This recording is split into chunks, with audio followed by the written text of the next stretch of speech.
Lincoln City Council meeting for Monday, December 11th, 2017. It's now about 6:15 p.m. If you wish to speak on an agenda or non-agenda item, please sign up on the sheet near the entrance door to the council chambers. You'll be called to speak during the public comment section. Comments or testimonies on agenda items listed under public hearing. Public comment will be taken at that time. Roll call, please. Dick Anderson. Here. Judy Casper. Here. Susan Walke. Here. Don Williams. Here. Kip Ward. Here. Riley Hoagland. Has anyone heard from Riley? No. Deanna Hinton. Here. Thank you. I thought he said he wasn't going to be here, isn't Mr. Chandler? Yeah, I got that word about an hour or so ago, but not directly from him.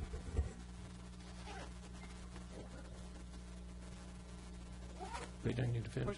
Oh, did you get the Kip? Finished. I got Deanna. Oh, okay, I'm sorry. I didn't hear that. Okay, thank you. Would you please all stand and join me in the Pledge of Allegiance? To the flag of the United States of America and to the republic for which it stands, one nation, under God, indivisible, with liberty and justice for all. Thank you so much. All right, we roll right into consent agenda. Number 1, ODOT Cooperative Improvement Agreement, US 101 Lincoln City Curb Ramp Design Agreement, number 32331.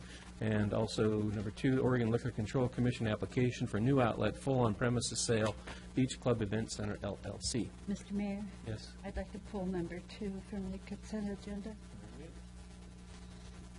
Anyone else? Pulled number 1. Okay.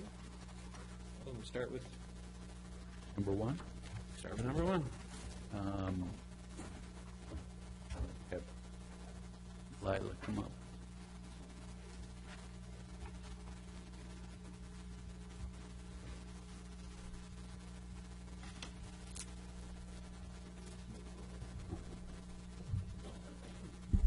Good evening, Mayor and Council. Lila, my question really is, one, I'm all for using state money, so that's the positive piece about it. I couldn't find if city had to put any matching funds or funds in, or is this all ODOT dollars? It's ODOT dollars except for the ramps at Burger King intersection. Okay. And they also, part of the reason that we joined forces on this is because we had 2 driveways that we were going to work on, and that was part of their curb ramp update. Okay. And so we told them they're giving us their plans. We were going to put them in our contract, and we were doing improvements at Burger King on both sides. Burger King was putting in $50,000 toward when they did their update of their building. And so we've been doing the design and working with ODOT. And then on our side, it's actually ADA access over to the front of the building, which we've had budgeted. Great.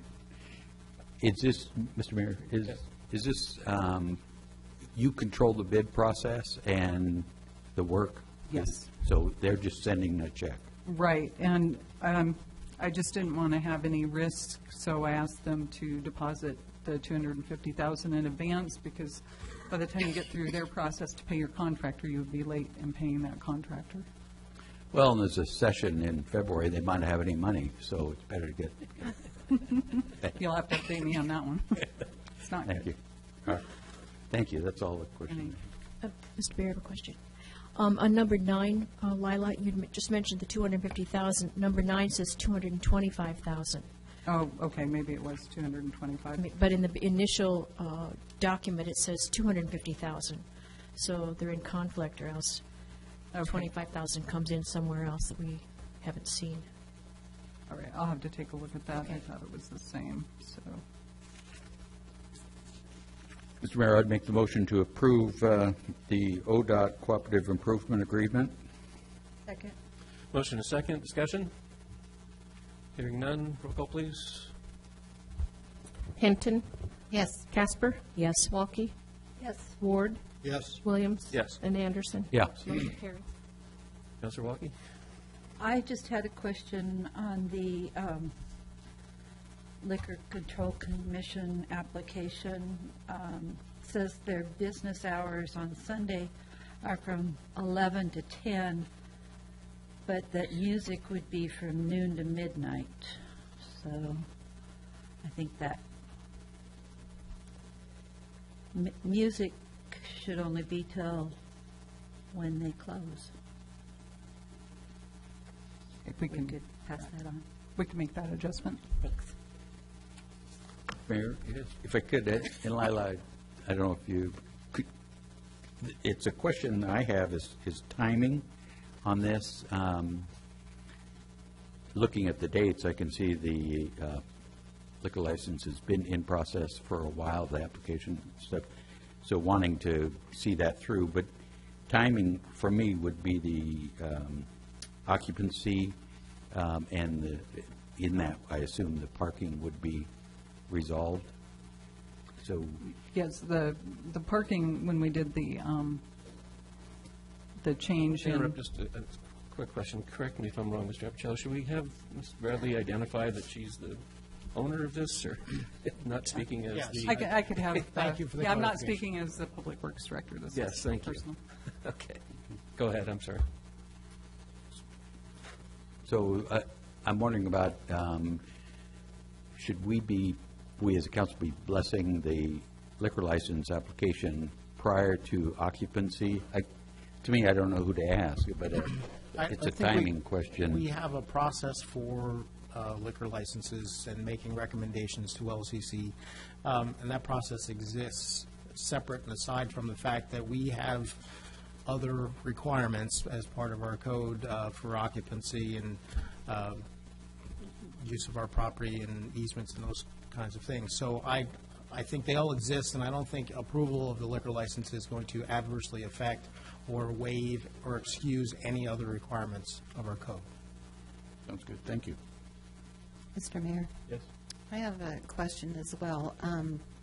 There, in your application, there is outside seating called out, and is that area fenced in? I can't tell from the Yes, drawing. it is. It's on a second story, and it's fenced in.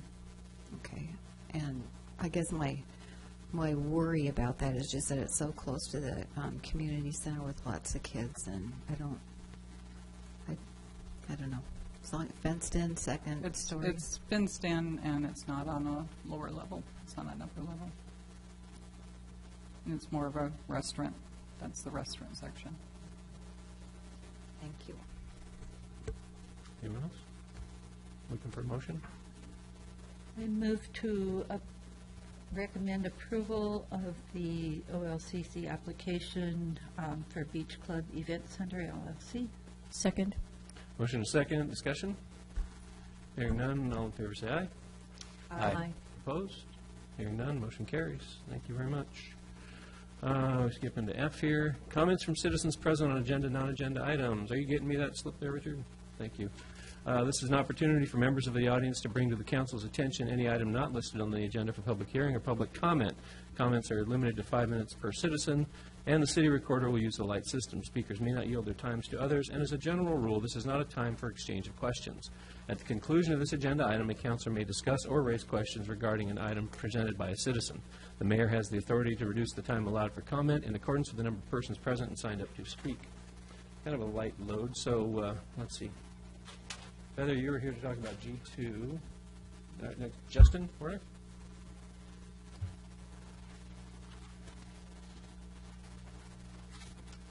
Honorable Council. State your name into the mic and we're ready to roll.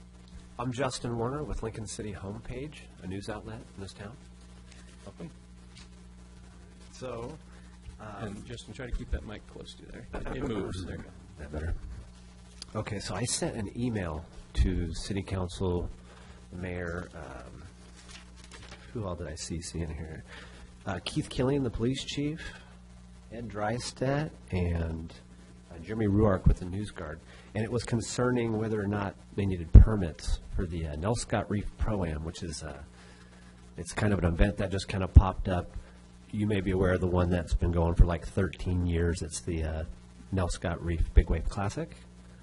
And John Force has had to get a permit for like 13 years on that one. And I believe 3 independent sources have told me that Ed Dreistedt told these guys, the event organizers of the Pro-Am, not the Big Wave Classic, that that they didn't need a permit. And so I've reached out to Ed Dreistedt numerous times, and I haven't heard anything from him. So it'd be really cool if, like, Ron Chandler or somebody would get back to me on that issue. And I've got some pictures here. I don't know if you guys want me to hand these to you, and it's about how dangerous the event that they just had. The Nell Scott Reef Pro-Am had like the top surfer in the world and a bunch of other, like, you know, they thank their sponsors and everything on here. So it was definitely an event. You know, we've got some stuff like, please keep this to yourself, and they actually staged at a Canyon Lake Park, which is city property. And it gets worse because here is a picture of a log on the ramp at, Canyon Lake, the city's park. And the guy says here, there are people getting rolled over by this log, and had I not made it up the hill, I would have died. And if you look closely, you can see people pinned under this log. And I alerted Jim Coos, and he had me send all this stuff to him, so I assume he acted on that. And that, that email that you guys got, it's city_council@lincolncity.org, I think. So I was just, kind of alerting you to that. It's a pretty big deal. There was no safety to speak of. It's really dangerous. And for them to not have safety, it's kind of like a no-brainer. Like, what are they doing? Why don't they have a permit or something? Somebody on the beach saying, hey, don't do that. Don't go down there. Don't get in that surf. So that was a pretty big deal. So yeah, if, Ron Chandler could get back to me about the whole Ed Dreistedt thing, and if you guys want to take a look at these, you want me to? If you have extras, definitely give them to our city recorder, and she'll make sure we get copies. Mr. Mayor? Yes. So I had talked with Mr. Warner and asked him to send me an email with his questions because I wasn't sure if he was making a statement or asking as a reporter for his blog. I haven't received that yet, so I'm just waiting. Okay, so I will send you your rchandler@lincolncity.org. All right, I'll send you all this, and you can take a look at it now, too, if you like.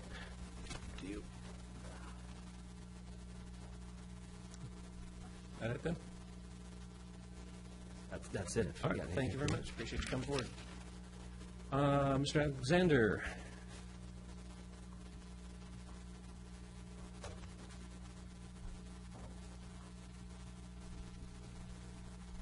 Good evening. Oh, is this one? It is. I think it is. Just give us your name for the record. Good evening. My name is Patrick Alexander, and I'm the president of the Lincoln City Warming Shelter. And I'm here to just give you a quick update on where we are. I want to start by saying that we are enormously grateful to have received funding from the city earlier this year, which has helped us provide crucially needed services to our homeless population. Thank you very much for doing that. As you'll know, we are in the midst of a permitting issue relating to our presence in Taft Hall, and as I've got 5 minutes, I'm not here to talk to you about that, although if you have any questions, I'll try and answer them.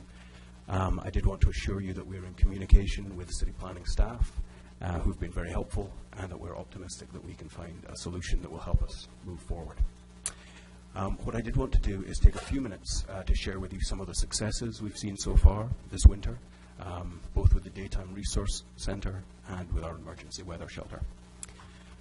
Our resource center is open Monday to Friday from 10 a.m. to 4 p.m., and that's offered in partnership with our sister organization, Homeless Solutions. We offer a number of walk-in services on a daily basis.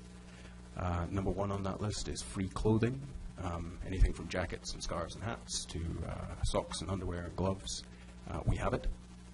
Number two is toiletries, shampoo, conditioner, deodorant, toothpaste, toothbrush, feminine hygiene items, miscellaneous other items. We have those available at no charge. People can also come in and have a sack lunch, grab a sack lunch, have a bottle of water or a cup of coffee to help get them through the day. Number four, we have job search and resume building services where people can come in and use one of our computer stations to look for jobs, fill out applications, and get help putting together their resume. And then we offer showers on Mondays, Wednesdays, and Fridays. And on the days we don't offer showers, we offer laundry service, which is Tuesday and Thursday. And there's one service that we offer by appointment only, which is our resource referral service. That's where somebody can come in and sit down with a volunteer. They go through a questionnaire that Homeless Solutions has developed. It's about 60 questions. It aims to find out where that person is and what their challenges are, so that we can help direct them towards the various services that are available. Once people enroll in that, they're able to use our address for use on job applications or as a mailing address for certified documents if they need to get things sent to them like birth certificates, social security cards, photo IDs, all of which we can and have helped people obtain. Thanks to Lincoln County Transit, we also have bus tickets available for people in our resource program, and those are available for official business, I suppose you'd say, like a job interview, a court date, or a medical appointment. So we opened on November 15th. We've got stats available through December 8th. We have served 92 people at the resource center. We've had 50 people take showers, 26 people do their laundry. We've served 118 meals. We've helped 12 people get their birth certificates, 2 people get their social security cards, and 4 people get other forms of photo ID. And we've given out 20 bus tickets. The other service that we offer is our emergency weather shelter. That opens whenever the forecast is for below 40 degrees. Guests there can get a hot meal in the evening, a cot for the night, breakfast in the morning, and a sack lunch to take with them. And they also have a chance to stock up on clean clothes and hygiene items from our supply. From November 15th to December 8th, we've been open for 10 nights. We've had between 8 and 13 guests each night, a total of 102 overnight guests, and we've served 297 meals. Our operations manager, Amanda Cherryholmes, who's behind me in the audience here, is on duty there from 10 to 4 each day. She's available to give tours to the public if anyone's interested. We did extend that invitation to anyone on council as well. Drop by and Amanda will show you around.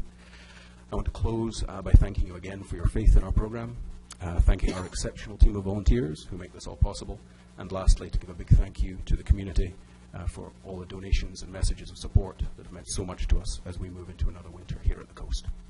Thank you very much for your time today. Appreciate it. And, oh boy, I think Mike Murphy? Did I get that right? Murphy, yes, thank you. Sorry, I couldn't quite make out the last name. Looked like 2 R's.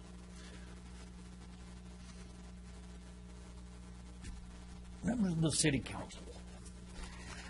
My name is Michael Allen Murphy. I live at 4693 Northeast Windward Place, Lincoln City, Oregon. I'm sure you guys recognize the Windward Place. An apartment complex was dropped in a field right next door to homes that are already existing in this cul-de-sac. We have some problems, big problems. Hey, Mike, I hate to interrupt. Could I get you to bend that mic up just a little close so everyone can hear you? Perfect. I do speak loud. I was hoping I wasn't over-louding. No, you're good. Number one problem we have over there is speeding. Someone is going to get hit. There will be a head-on collision going around the corner of 47th and dropping into Windward Drive. I'm surprised it has not happened. The road from that corner, Windward, or from 47th Street to Windward Drive, it's been a year. They put brand new pavement down. There is 2 holes, sink holes created right now, and it's I'm watching it, I live right there. Thank God I'm watching it, because people come down around the corner, they hit the brakes, boom, there's one hole. Come around the corner and the back tires hit the other corner. The road is falling apart. Children get off the school bus right at 47th Street and 47th and Devil's Lake. I have witnessed 2 cars coming from the north and turning onto 47th as children are getting off the bus. There is 2 cars in this whole apartment, 29-unit apartment complex that is 30 units. Let me repeat that. We were, and it was supposed to be a 29-unit apartment complex. We are a 30-unit apartment complex with no site management. I have thought about this for a year, and I hope I got a minute. We need speed bumps. We want to save lives. We want to save dogs. We have every apartment complex owner in that apartment complex has a dog. We all walk our dogs. I've had 3 close, knee-shattering speed demons coming around the corner at 6 o'clock this time of evening, this time of year, doing 30 miles an hour coming around that corner, and it's a blind corner. And I have literally jumped back in the bush with my dog twice. I have yelled, I have screamed. I'm a Scotch-Irish tempered guy, and I get upset when you drive by the front of my house at 20. And I tell every one of them, slow down. I get laughs, I get looks, and I get mad. Somebody's going to get hurt. The city council, as far as I'm concerned, this is just Michael Murphy talking, dropped that apartment complex on that area that is just ridiculous. No parking. Overflow parking is ridiculous. Nobody can park anywhere except in the darn gone two-way street. Somebody has 3 people over for visitors. Those visitors have to park in the street because there is no other parking. That danger alone is enough to get somebody hurt and killed. More concerns. The bus stop.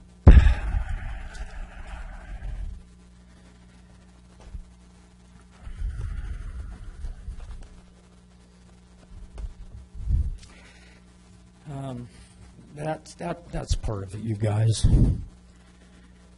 The other part of it is I've lived here for 17 years. In that home that I have called a home on Windward Drive. I'm 60. I'm crippled old flippin' welder dude, and I want to retire. That was my plan. I do not want to live there anymore. My place is paid for.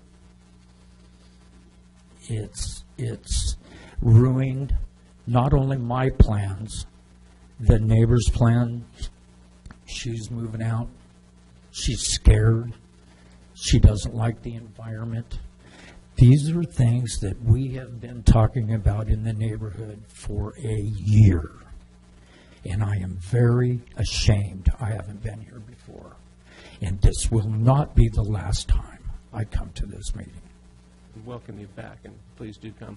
Quick question for you. What's the posted limit there? Pardon? What's the posted limit on the road? The posted limit that the apartment complex owners posted was 5 miles an hour. In their apartment complex? In their apartment, there is none. There is no, I believe the city is responsible for 47th Street, which is a disaster and needs to be cleaned up. There is no speed sign there, sir. Well, maybe we can get a little back info from Ron and look into it. Quick fix. Come around that West Ellis Lake Road. Well, I'm gonna stop you, Mike, just because. Okay. It's just, do me a favor, though. Put it together, put it in writing and present it, because it's just gonna go, okay, and send it to us and send something to Ron. Ron? And, yeah. Okay. I'll come up with something for you, sir. Very good. Perfect. Thank you very much. All right. Don't be a stranger. Thank you. All right. I really appreciate it. All right.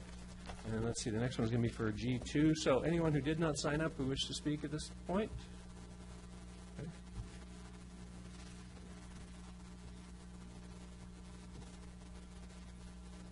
Again, and just give us your name, keep the mic close, and we're good to go.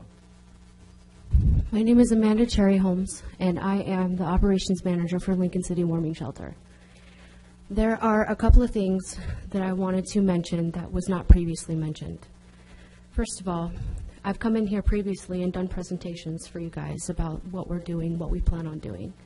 I wanted to come in and do a presentation in regards to my resource center, and I was not allowed. So I wanted that to be on the record, that I was not allowed to come in here and do a PowerPoint presentation to let you know what we're doing. So as it stands right now, we promised that we were going to do a program expansion, which is exactly what we have done. We have followed up with everything that we have said. As of right now, we are the only agency in the county that is offering to help people get IDs. The Salvation Army was the only other agency, and they got their funding pulled. So we are serving on a county level. We are also the only agency in the entire county to offer more services and resources for the homeless than any other agency. And I can say that with confidence. Nobody does what we do. I'm there 10 to 4 every single day. I do everything from cleaning to I meet with people individually one-on-one to help them get photo ID if they need it, to help them get jobs. I've formed several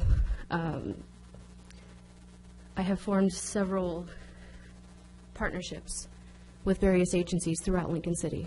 If there's something that I can't do within my agency to help, then I make sure that I have answers for people. Due to all of the recent things that have happened, I'm extremely disappointed that some of the people that have issues have not come to me personally and asked me, or even stepped foot in the shelter to see for themselves what we do.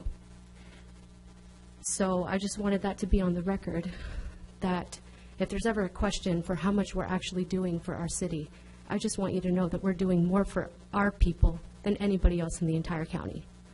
So we're not serving on a city level, we are serving on a county level, and this is absolutely necessary. This is the first step to solving homelessness. You can give somebody a meal, but you can also help somebody get an ID so that they can provide their own meal, so that they can turn into taxpayers themselves. To deny people that means that that's a failure to us as a city. It is our responsibility to take care of these people, and that's exactly what we're trying to do. And I would appreciate it if people allowed us to do so. Thank you.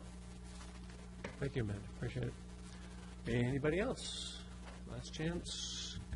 Gone. Okay. We have presentations. Devils Lake Water Improvement District Biannual Water Quality Report.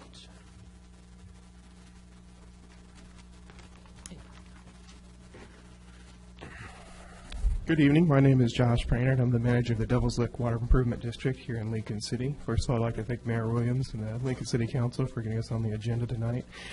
I just want to share a brief update of accomplishments our board has put into play this year and the results. Our water quality, I'll lead out with. That has been outstanding this year. Our clarity has been great. We've received reports of many longtime residents that say that they've had a more positive experience. They've been able to enjoy the lake with their family. So we're very excited about that. Part of the reason, or another part of that, is we do a sampling program that measures E. coli bacteria that comes in through some problematic waterways. We have only had 3 weeks this year that exceeded the minimum standards near the Dee River, and that's normal and generally attributed to waterfowl in that area. So that's very good news for us as well. This is also our third consecutive year without a harmful algal bloom. Algae was very minimal in the lake this year, and it did not impede any of the events that we had, so that was excellent for us.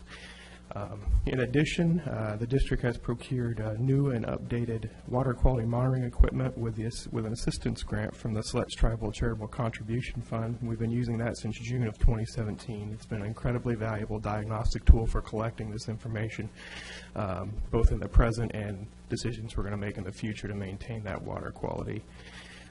We have also completed a whole lake aeration study, which determined that an aeration system would be a great option to both improve and maintain our water quality.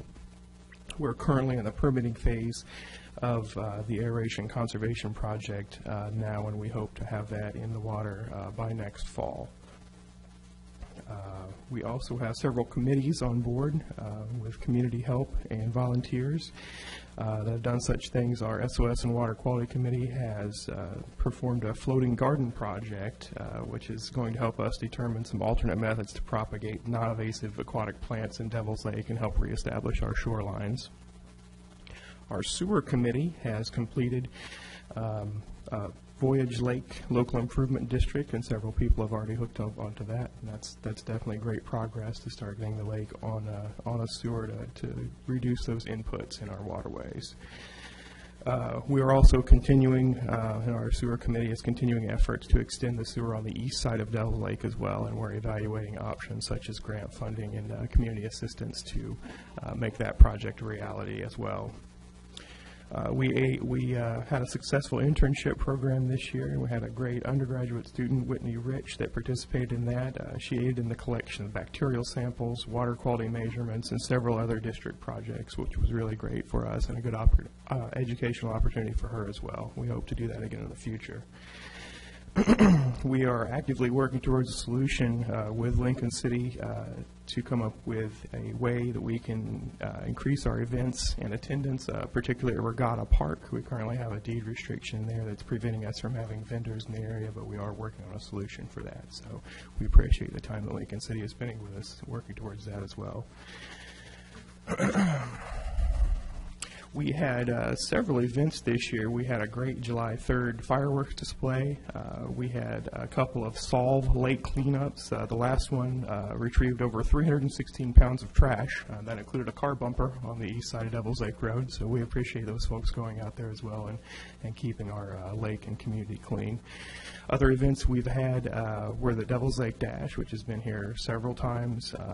Went out without a hitch this year, had great attendance, set several records, so we had some very proud jet skiers and racers out there. We had a Nelscott Reef SUP event. That went very well as well. I believe that was down by the Dee River. We also had an Iron Dog competition, which was owners and handlers taking their dog through a series of challenges from obedience draft and water rescue work as well. For water rescue exercises, the dogs and the owners were swimming in the lake and retrieving, learning how to retrieve articles and people. So that was very exciting for us too. We have operated a shoreline-based a piece of aeration equipment, which has had great effects this year, and we've used that in concert with that water quality monitoring equipment that I spoke of earlier, and we've seen some positive effects as far as things that we need to change in the lake, adding oxygen in so it's a more habitable environment for wildlife. That also reduces some of the nutrient load that goes into the lake from just being an urban environment. So we're very excited that that's a precursor to our large lake project that we're working on as well that I mentioned earlier. And that is pretty much all I have tonight. I said it'd be very brief, so thank you once again for your time. Yep, well done. Yeah, and then we have, let's see, G2, Arbor Day presentation, and Feather and Jeannie, you guys both speak on that? Okay, come on forward.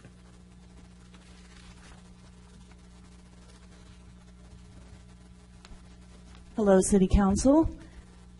My name is Jeannie Sprague, and I'm the new Parks and Recreation Director here in Lincoln City. It's an honor to be here tonight to be able to work here with Feather Herzig, a long-term Parks Board member, to do an Arbor Day presentation so that we can secure status again for 2017 as Tree City USA, which is quite an honor through the Arbor Day Foundation. So we're going to get started, and then if you have any questions at the end, we'd be happy to entertain them. Thank you. I'm Feather Herzig, for the record. Parks Board for almost 2 years.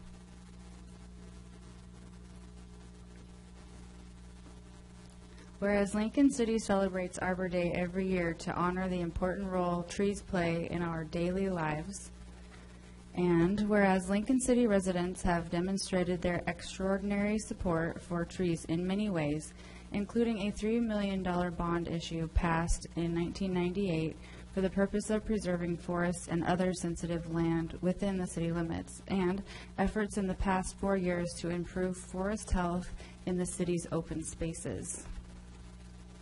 Whereas On this Arbor Day, the city celebrates 2 successful thinning projects in Agnes Creek open space conducted in 2013 and 14. And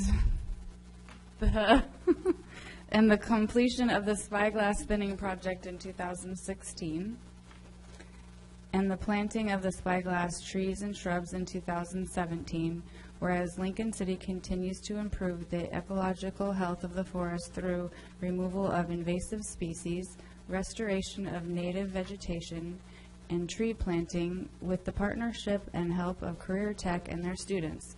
Students are pictured here. And the proposal work and continued implementation of projects by our local foresters and forestry companies, such as Mr. Mark Miller. All of which have made the urban forest healthier. And this picture shows an ideal density with more access to the public, and to raise public awareness and opportunities for passive recreation through trail creation and maintenance. Therefore, the Lincoln City Parks Board asks the Mayor and City Council to proclaim this date as Arbor Day 2017 and invite all citizens to join in celebration and the city's efforts to support healthy trees and forest ecology for the well-being of this and future generations.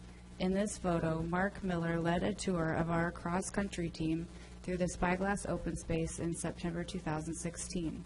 We're continuing to have more opportunities such as these to work with volunteers and community members in educating the public about our trees, open spaces, and parks. Thank you for your support. Thank you. So Mayor and City Council, we're asking for your support and recognition of an Arbor Day today for the Tree City USA Award in recognition of the work that we've completed this past year in Parks and Recreation. I have a quick question for Kathy. I think we've talked about this in the past about, and I don't remember where we ended up with the city council's ability to make proclamations. If I remember right, that was removed. Did we put it back? It hasn't been put back, so to speak, but we are required in order to keep our tree city.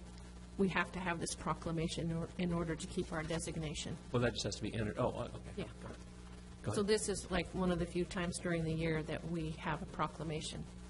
Right, I just want to know where we stand as far as our rules. Do we just get to pick and Um, choose, or do we, is Mr. it in, Mayor, is it out? I think I can Mr. answer Chairman. that question.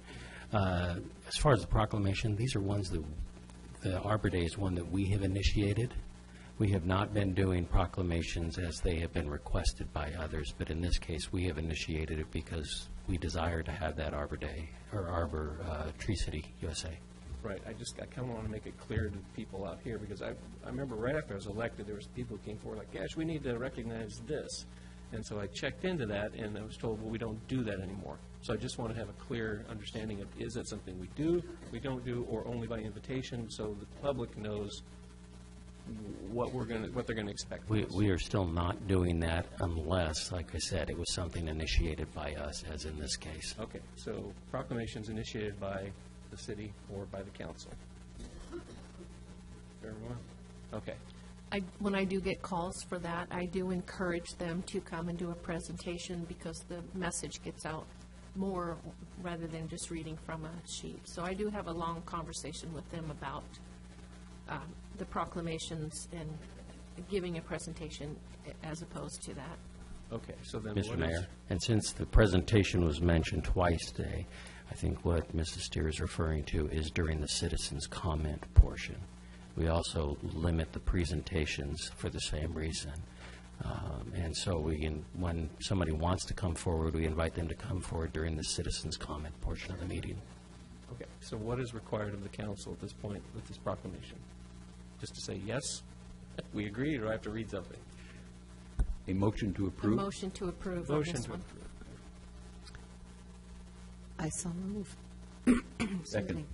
Motion and a second to proclaim December 11th as Arbor Day. Day Tree City USA. Does that work for you? Yes, that's great. Okay. Thank you, For a Mayor. motion made. Sorry, Okay, I that's lost my okay. voice. It's all right. Any discussion? Hearing- please. I just have one thing, and I love this idea. Thank you for bringing it to us. I'm just throwing out an idea.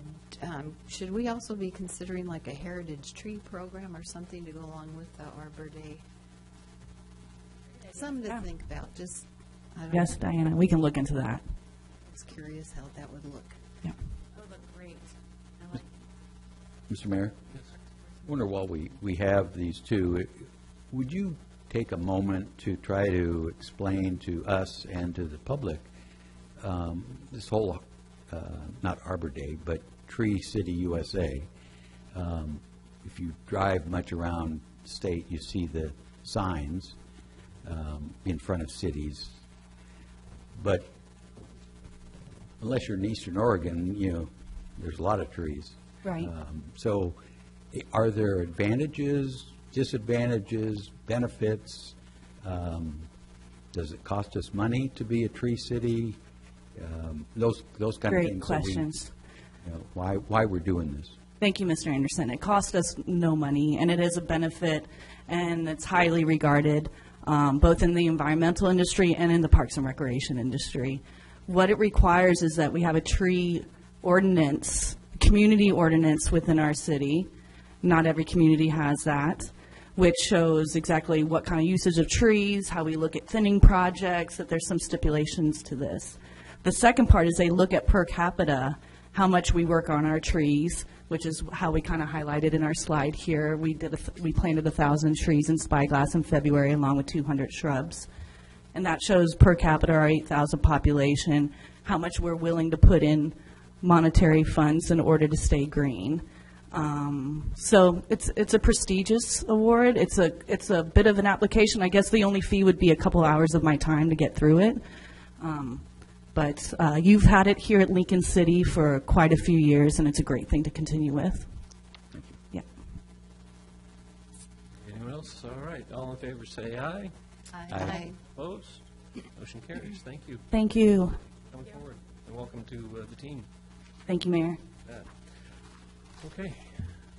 We roll into construction update. Dr. Leslie Ogden, CEO of Samaritan North Lincoln Hospital.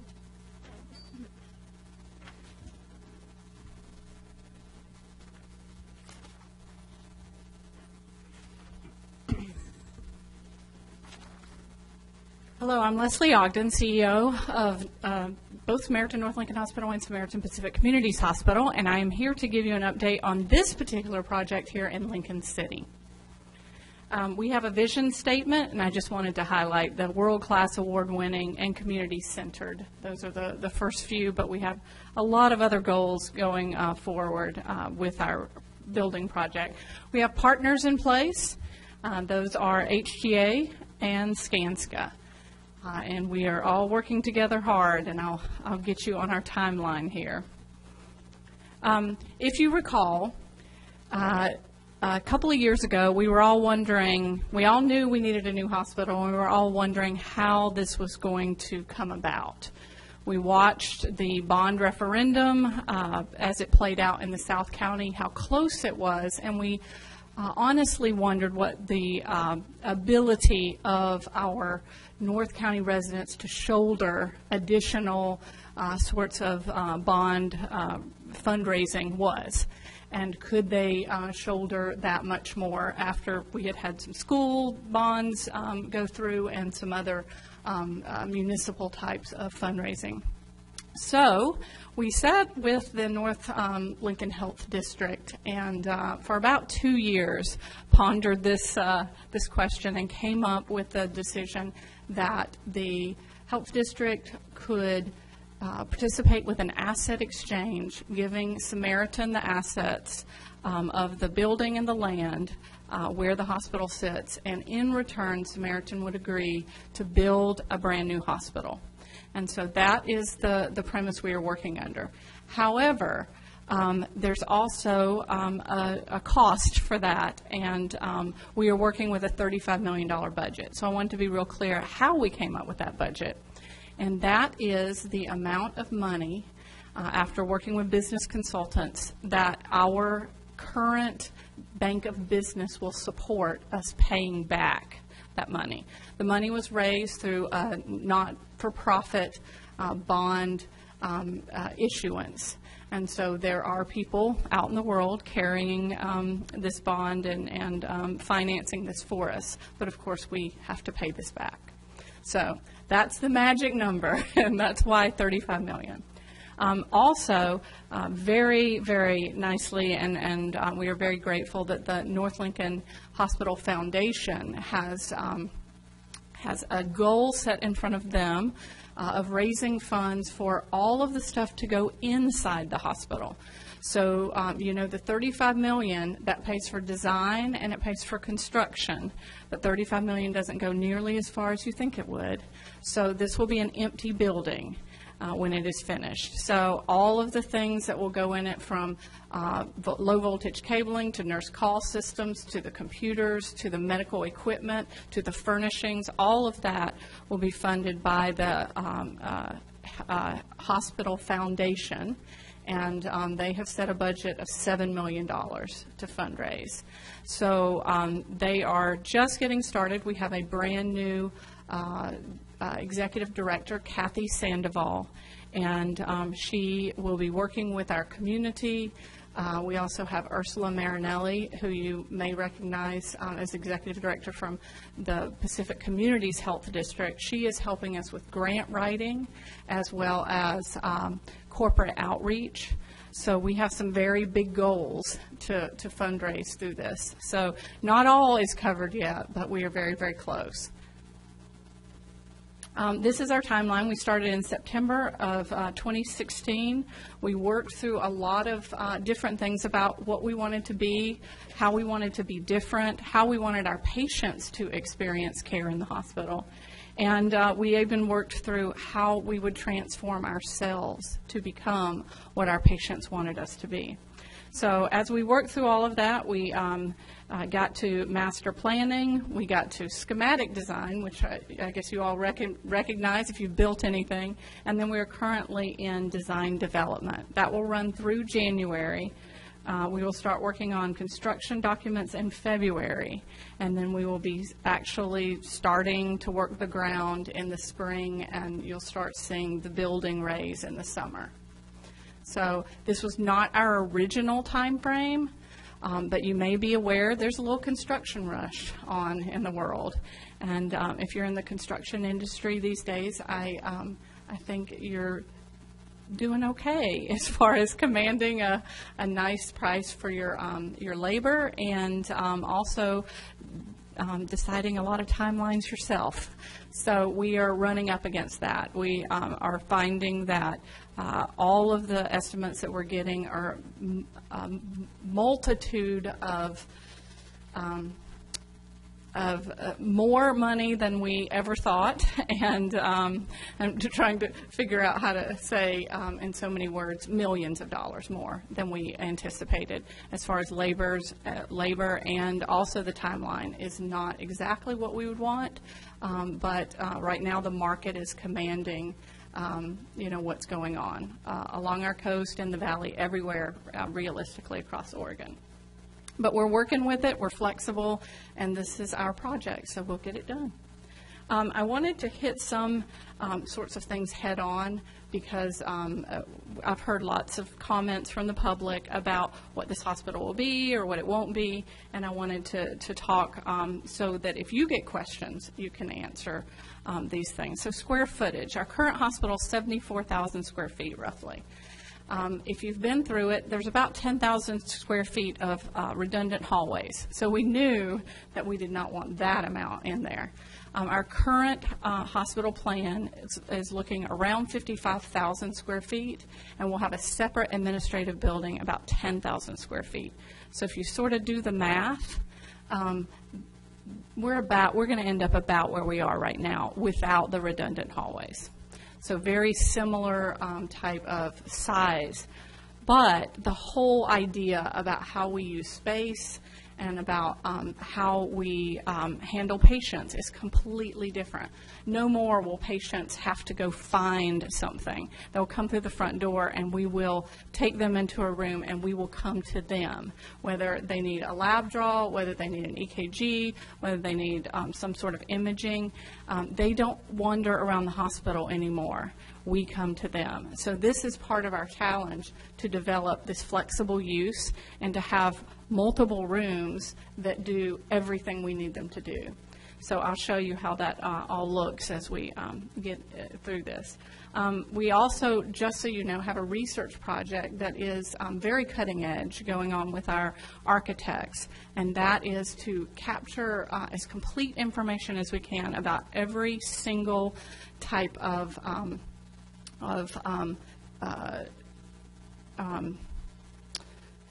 I'm losing my vocabulary here. Every component that we use within the hospital will have as detailed information, where it came from, how it was manufactured, how it traveled to us, so that we can make the wisest decisions, not just based on money or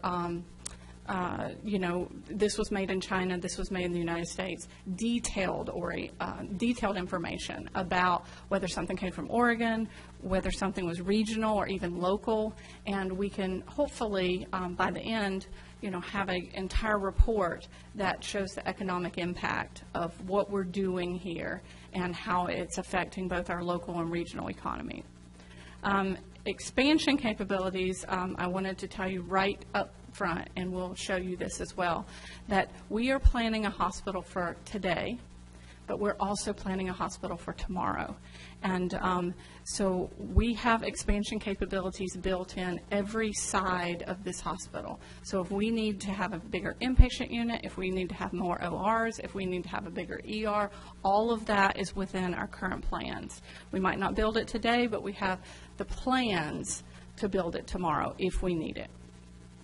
What I'm showing here on the graph is something that comes up quite frequently, and that is that we currently have 25 beds, and no, we are not planning on building 25 inpatient beds in the new hospital. And this is why. If you look at our inpatient census, in 2017, we are running between 8 and 9 inpatients on average.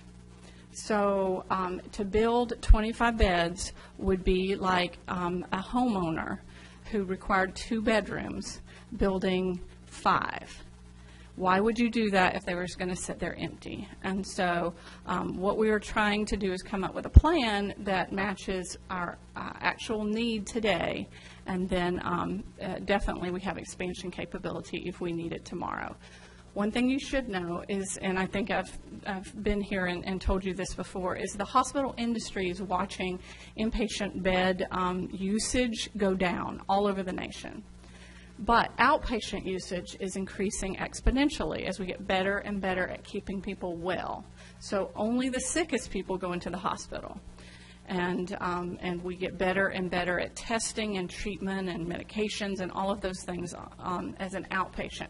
So all of our other types of service lines, especially outpatient-oriented, are growing. So do not think that this means that our hospital isn't needed or that it's going to wither away and blow away in the wind. This is just the changing nature of healthcare, and we're responding to it. So if you see, for example, this room, this is an inpatient room. This is an ICU-size room, and all of our inpatient rooms will be that size, except for our labor and delivery rooms that will be even bigger. So this gives area for the family to gather within the room. This gives a maximum amount of room to get imaging equipment and anything else around the patient that you need. It has private bathroom areas, storage areas. This becomes a building of the highest denominator, not the least common denominator. So our rooms can do whatever we need them to do. Leslie, can I ask a question? Yes, absolutely.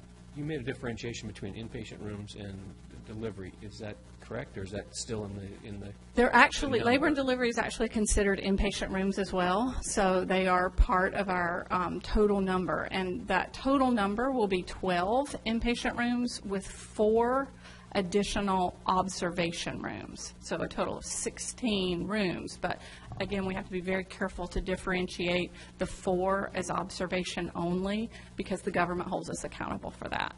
So large inpatient rooms that overlook the lake and would be where I would want to go for my own care.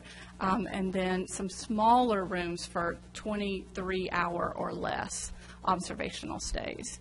Likewise, they'll have bathrooms. You're and things. observing. That's where we're observing. I'm You trying got to figure it. out where do I need to You go got to it. observe stuff in the hospital. No, you got it. We're Oh, we're okay. observing. We're making sure someone's okay. Now I understand. Okay, so let's get really quick and show you some graphics here. So just to orient you, West Devils Lake Road is on the left side of the screen and 28th Street is across the bottom. This is what our campus looks like now.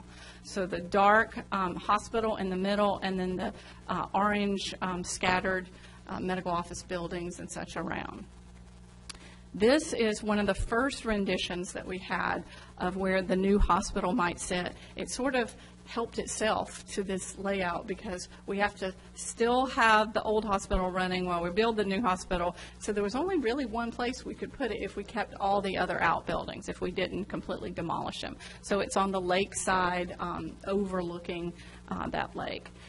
Other things that helped us decide where things go is things like the emergency department wanted to be close to the helicopter pad, and the imaging department wanted to be close to the emergency department, and surgery didn't care where it was as long as it was, easily findable by all people. So things just sort of fell into place as we started looking at.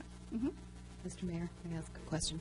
I'm just curious. I know that that you have the emergency preparedness, I don't know what you call them, standalone.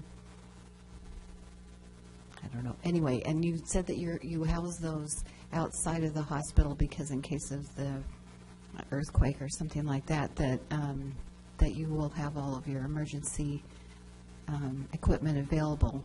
Where do you squeeze that in? Correct. So right now we have multiple trailers on wheels, and so we actually park them in parking spots or on the side of the road where we find those most convenient, and those are loaded up with, just like you said, emergency supplies. We also have there's a garage type unit out behind some of the medical office buildings that also contains water, diapers, just anything you can think of for emergency supplies. You got it. And then finally, we have a CDC cache of medicines that is to be deployed in the event of any emergencies, and that is obviously under lock and key within the hospital itself. So all of that is planned for in the new. A lot of it, you're exactly right, we'll want to keep outside the hospital and very mobile, so we can set up even outside resources such as yurts and tents. If there's any damage to our hospital, we have to be able to shift gears at a moment's notice. You got it. So this is showing you the expansion that we have built in. Not only have we decided where expansion zones would be for new buildings, but we have expansion built in on every side of the hospital, north, south, east, and then actually not west because of the parking lot, but the north side, the only caveat here is the helicopter pad would have to move if we expanded to the north, expanded the emergency department, but that's okay. We have a place for it secondarily. So we've sussed out all of that as we go along. This was the first floor plan, very rudimentary. I'll skip to the second rendition, and now we are at the third rendition. Things get more and more and more detailed. Some things I do want to point out really quickly. We have deployed nursing, meaning the old style nursing station doesn't really exist anymore. All your nurses will be at the bedside, essentially, of the patient. And we're really thrilled about that because that just gets our nurses where our patients are. and it just makes sense. We have things like our emergency department that can expand exponentially into other rooms as needed. So if we hit a surge capacity, as we do sometimes in the summer, or if we have a mass casualty incident, God forbid, but we're ready for it. And right now we don't have any of that built in. We also have flexible rooms up towards the front that I described to you previously, where if you come through the main entrance, you would check in registration and have any number of services performed right up front and not have to find anything within the whole hospital. So let's show you what this may look like. And of course, these are artist renditions, so we reserve the right to change some of this. This is without any wrapping on the outside. But this is the first look-see at what that might look like. This is once we added some outer shell and some appropriate architecture there. The one thing I should point out here is that there are 2 entrances to this hospital. And no more trying to figure out which entry, which door, where am I supposed to go, and one will be clearly labeled emergency. But even if you mess up and you go through the wrong door, the emergency department is right there. You cannot mess up in this hospital. So, and just some more sort of elevations and how this will look. The other thing that we have worked on is a term called on-stage and off-stage. And you might be familiar with this if you've ever been to Disney World or Disneyland. And that is the aspect where when employees come in, you don't see them come in. You don't see someone drive up, park the car, go in, get in their Minnie Mouse or Mickey Mouse outfit, and come out. You just see them when they're out and when they're on stage. You don't get to see where the sausage is made at Disney World or Disneyland. And likewise, we would like that for our patients. So we will have employees coming through back hallways. When they come in to work, they will come through almost secret doors because they will have access to those areas. No more will we have to wheel patients through lobbies to get them from one place to another. That kind of thinking just won't happen anymore. And so we're very pleased about that. Just to show you what our main entrance might look like, this would be, the thing I love about this is this would be sort of the first thing somebody might see. It's hard to see up on the screen, but it says inpatient, surgery, pharmacy, and it has big arrows the size of your head. So again, you can't hardly miss things. And then even when you're looking down a hallway, the hallways are not perpendicular. They are built at an angle so that you can see signage such as surgery or pharmacy from the beginning of the hallway all the way to the end. So again, visual cues everywhere you look. No more having to find things. And again, dining, even tray return. It's like from the side of the other side of the room, you'll know where to go. And the idea here, of course, is bringing the outside in as well and really capitalizing on our natural beauty and trees, exactly what we were just talking about. One of the themes that we do have, our architects are designing the supports for any overhangs to resemble trees, and they're actually offset, which makes them more seismically sound than if you did it in a very linear pattern. And so it has architectural significance and seismic significance, and it's just really neat to say that all looks like trees. And we'll keep with that theme throughout. Let me just run through here very quickly so you can see that we have public toilets, conference areas, waiting areas in all of our regions. We even have things we're running through. Do we have the same old type of furniture, or do we build in things? And how does that make people feel? And do they feel better if things are built in? You know, we're running through all of these things and talking to our community members and our patients to figure out what's the right way to go. And also, not to box ourselves in, but, you know, to have continued flexibility in the future as well.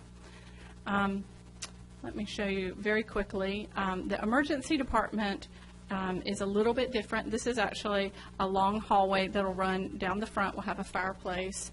Again, the tree idea, separation and poles that are offset, so everything does look like trees. But the emergency department is a very radical idea, and that is that you won't walk into the emergency department anymore if you are a walking patient, meaning we have a separate entrance to each room down a private hallway, and so you and your family can go into your private room. You can step out and sit outside the room as well if you're a family member, but you do not have to walk through a busy ER or be exposed to things that way. The care team comes in through an opposite door that does enter into the emergency department, but unless you have a reason to go into that, which would be things like going towards imaging, something that I can't move towards you. If I can't bring it to you, that's the only reason you have to go to it. And so that's the only time you would be exposed to the inner workings of the emergency department. So very progressive ideas, a lot of people thinking like crazy about what's our future and what do we want to be. And that is the slideshow. Thank you so much. Very informative. Any questions for the doctor? Mr. Mayor, Dr. Ogden, could you just take a moment and maybe share with us the overall economic impact of the hospital, North County Hospital? I'm thinking employee size, compensation, salary size. Absolutely. Do you have some of those numbers? Because I'm not sure all the people recognize the significance of that economic engine. Right. So we employ at any time in between 380 and 400 folks here in the North County. And we have employees anywhere from our environmental services area that are our lowest paid employees all the way up to specialty doctors who get paid hundreds of thousands of dollars per year for the services that they can bring us here on the coast. So we have a lot of figures that the economic impact of a hospital, a lot of people try to quantify it. It is virtually unquantifiable in that we can absolutely say that a community without a hospital is a withering community. And so, but we can put some numbers to it, and I have seen the millions to the billions depending on each individual community and what's going on there. Thank you. Mm-hmm. Anybody else? No? Thank you very much. Thank Appreciate you. it. All right, moving along, economic development, rural accelerator and innovation network presentation and state grant opportunity. Mr. Mayor? Yes. While they're coming up, there's been a little bit of a change, development since we published the agenda. The agenda packet stated that they were going to be making a request of you to apply on their behalf for some state funds. Since that was published, I have met with Commissioner Hunt, and the county has expressed an interest in applying for that grant on their behalf. And instead of us applying, they're requesting that we give a letter of support. And then Caroline and Dave will take it from here and explain what all of that means. Great. Thank you so much. Hello, Mr. Mayor, members of the council. Thank you so much for having us here today. My name is Caroline Cummings, and I am the venture catalyst for Oregon RAIN. We are a regional accelerator and innovation network. And I first want to say thank you for the financial support that your city has already provided to us for this current fiscal year to do outreach to entrepreneurs working on high growth ideas in your community. So thank you so much for that. I wanted to just give a quick recap since it's been a while since we've spoken. Mayor Williams, I saw you at an event of ours about a year and a half ago. That was really great to see you there. Essentially what we do is we catalyze people and programs that help advance our region's startup economy. And we work in 4 counties, Lane, Lynn, Benton, and Lincoln. And both David and I are venture catalysts, and we're both entrepreneurs. We both have backgrounds in starting companies. I've had a failure and I've had a success. And for those people who know me, I always say I learned a lot from the failure. So when we're working with entrepreneurs, we encourage that.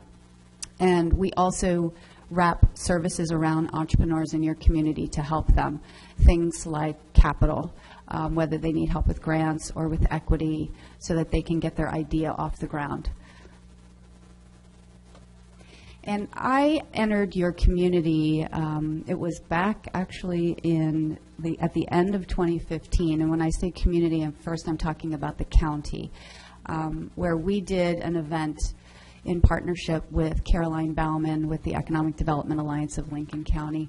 And we have a model that we roll out that's very successful in rural communities, where we help find these entrepreneurs, because typically entrepreneurs, we're not known as quote-unquote joiners.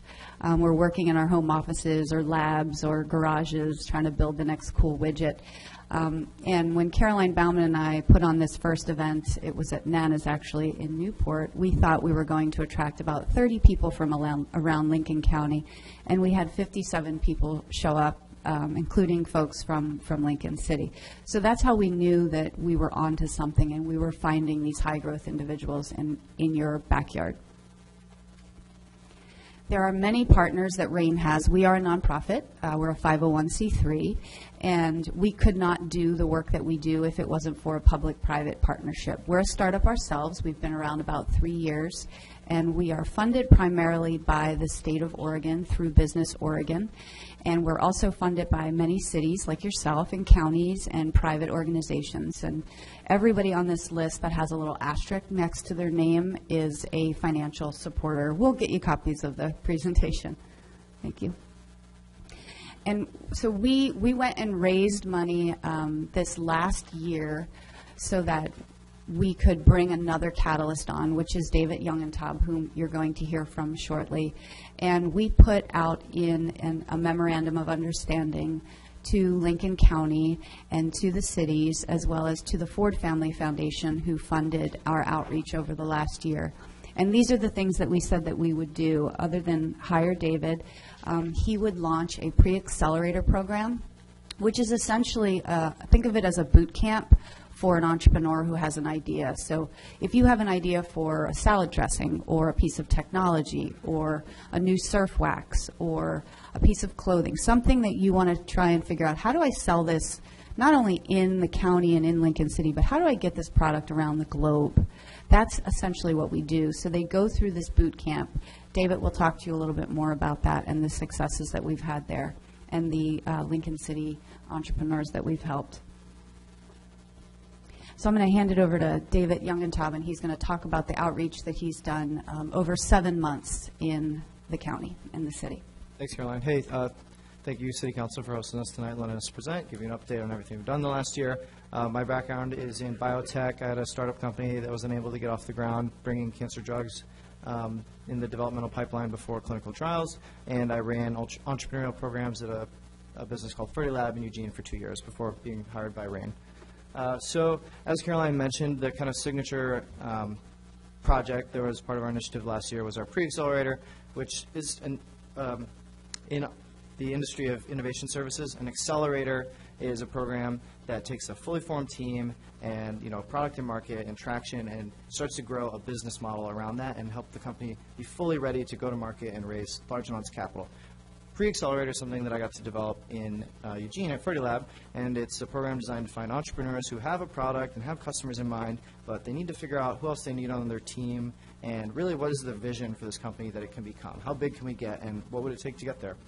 So our program was 12 weeks, and it consisted of a series of 2-week sessions where we had a guest speaker come in. We had an entrepreneurs and CEOs and angel investors and fund managers come from 5 counties to come and mentor and speak to our entrepreneurs and guide them on everything they need to know about really getting a new startup venture off the ground at the earliest stage. The entrepreneurs had homework over 2 weeks. They would come back and kind of report on the results, and we would get together, and it would just kind of go along that cycle. Okay, we also partnered very closely the last year in Lincoln County with each of the chambers. OCCC is where we hosted the pre-accelerator, and we engaged with the SBDC to make sure we were referring clients that needed the specific business management skills that SBDC teaches, like running your books, things like that, hiring people. So as far as Lincoln County, we got to work with 6 companies during that the 3-month pre-accelerator.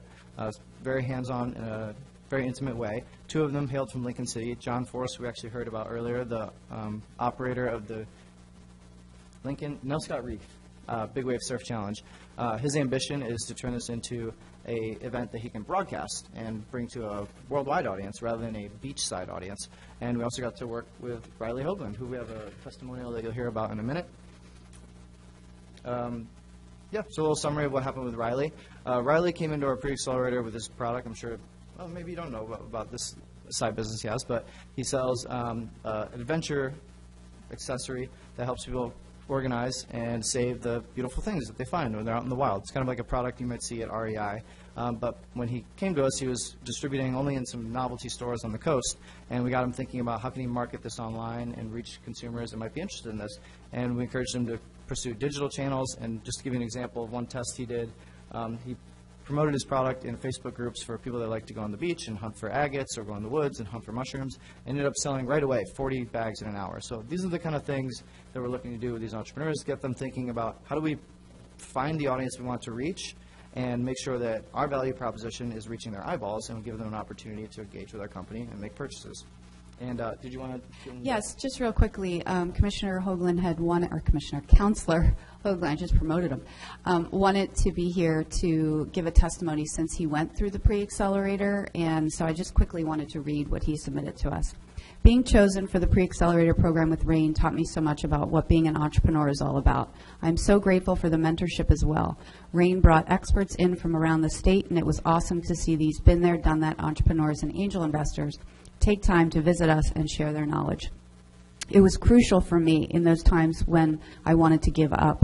The SBDC at the Oregon Coast Community College also played a huge role for me in developing my website and my online store. They took professional level photos of my products, provided helpful feedback. It was also there that I was interviewed with the Lincoln County Buy Local radio show. I strongly believe our community needs both RAIN and the SBDC to help businesses start and thrive. I appreciate the uniqueness each organization and team have brought and continue to bring to my startup company. I support continuing with RAIN in our community. Okay, I mentioned this earlier. We were able to bring in entrepreneurs, CEOs, angel investors, experts from 5 different counties. And between both our work in Florence and in Lincoln County, over $32,000 in time was donated. So that was pretty awesome. Entrepreneurship in the rural communities throughout Oregon is essentially is extremely important to Kate Brown. She said that these entrepreneurs are the job creators of the future, and I think her support of RAIN and Business Oregon is emblematic of that. So thank you for your continued support. We are looking forward to expanding services. Mr. Chandler mentioned the ROI funding that we're pursuing, again, at the state level, so that we can find further ways to widen the pipeline for entrepreneurs in Lincoln County. We'd like to offer services for entrepreneurs that are just getting started at the idea stage, a formal program for them. Again, a pre-accelerator, and then we'd like to actually institute an accelerator, a program for post-pre-accelerator entrepreneurs who are really ready to form their team and start thinking about raising capital and taking their product to market. And we also have ideas about co-working space that we're really excited about, where entrepreneurs can work together all day, all week. And lastly, before we open it up to questions, I also wanted to thank our partner, Lori, with the chamber here. We've done a few events with her in the past, and we have one coming up that we want to invite you to. It's on January 12th, and it will be a chamber luncheon. So you'll get to learn more about the entrepreneurs that we're actually working with there. So thank you again for your support. And actually, I forgot, unless you have a burning question, I can walk you through the packet I handed out, which is the kind of summary of the metrics of all the entrepreneurs that we've worked with the last year and all the events we held. So on the first 2 pages, you see a list of all the entrepreneurs that came to any one of our events, reached out to us, even took one meeting with us. And at the top of that list are those 6 companies that we worked with intimately in the pre-accelerator. Those are the first 2 pages. The 3rd page is a summary of the 22 events we held in Lincoln County from December last year until June this year, according to our MOU, the work was asked to be completed by June 30th. And then on the final page, we have, on the bottom of the third page, we have the upcoming events that are going to happen. And then on the final and last page on the back, there's a summary of our scope of work that we think would be, really, really essential to continuing to build on this momentum, widen the funnel, reach more people, increase awareness, and get more entrepreneurs in the pipeline next to each other, building community, and really grow this thing. And actually at the bottom of that page, you can see the hard metrics around jobs created, new revenue, capital raised, capital needed, and potential jobs to be created if the companies that we've been working with can continue to make progress. Those metrics are things that you can expect to receive from us on a quarterly basis going forward, so that you can realize the economic impact. And these companies take time to hit their stride. I like to remind people, in year 2, Nike had 80,000 in sales and only 3 employees, and in year 3, Nike only had 400,000 in sales and 5 employees. And so can you imagine if by the start of the 4th year people said, yeah, I don't think so, I don't know about these sneakers. So these companies that we work with, they take 5 to 7 years to hit their stride. And since we are working with rural communities all around the 4 counties that we mentioned, the lowest paid salary that people do give employees or contractors that they work with is $15 an hour. So that's already 50% higher than minimum wage. Any questions? Thank you. Great. Thank you so much for your time. Thank you. Appreciate your support. Yeah. Mr. Mayor, so what I am looking from you is that if you are interested in the city sending a letter of support to the county, I can produce that and communicate that to the county officials so that when they can use that when they apply for the grant. Sense is fine with you? Yes. Head nod, head nod, head nod. Yes. All right. Excellent. Thank you so much. Thanks so much. Have a great night.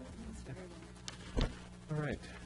We move into public hearings, public comment. Public hearing, vacation of portion of Northwest Mass north of Northwest 26th Street. It is now 7:37 p.m. The public hearing is now open to accept public comment on proposed vacation of a portion of Northwest Mass Street. ORS 271.120 provides hearing determination at the time fixed by the governing body for hearing the petition and any objections filed thereto, or at any postponement or continuance of such matter. The governing body shall hear the petition and objections and shall determine whether the consent of the owners of the requisite area has been obtained, whether notice has been duly given, and whether the public interest will be prejudiced by the vacation of such plat or street or parts thereof. If such matters are determined in favor of the petition, the governing body shall by ordinance make such determination a matter of record and vacate such plat or street. Otherwise, it shall deny the petition. The governing body may, upon hearing, grant the petition in part and deny it in part, and make such reservations or either as appears to be for the public interest. Councilors, are there any abstentions or disqualifications based on conflict of interest or personal bias? Hearing none. Does any member of the audience wish to challenge the qualifications of a councilor to participate in this matter? Hearing none. Mr. Mayor, sir. I think it's important I note that I've been in contact, or I was the councilor contacted by the OMEGs to bring this to the city, and so I've had conversations with the OMEGs and to help guide them into the city structure. Well, I don't see that covered as a potential conflict, but I guess just a declaration that doesn't affect your judgment in this matter. Satisfactory. Okay, thank you. All right. Again, hearing no members of the audience. After the staff presentation, any person may speak for up to 3 minutes. If we have questions, your time responding will not be counted in your time limit. If you wish to speak, please write your name and mailing address clearly on the sign-up list at the entrance. Please speak directly in the microphone and begin by stating your name only. If you also have written testimony to submit into the record, please provide a copy to the recorder. Will staff please present its report? And do I have a sheet? Anyone signed up?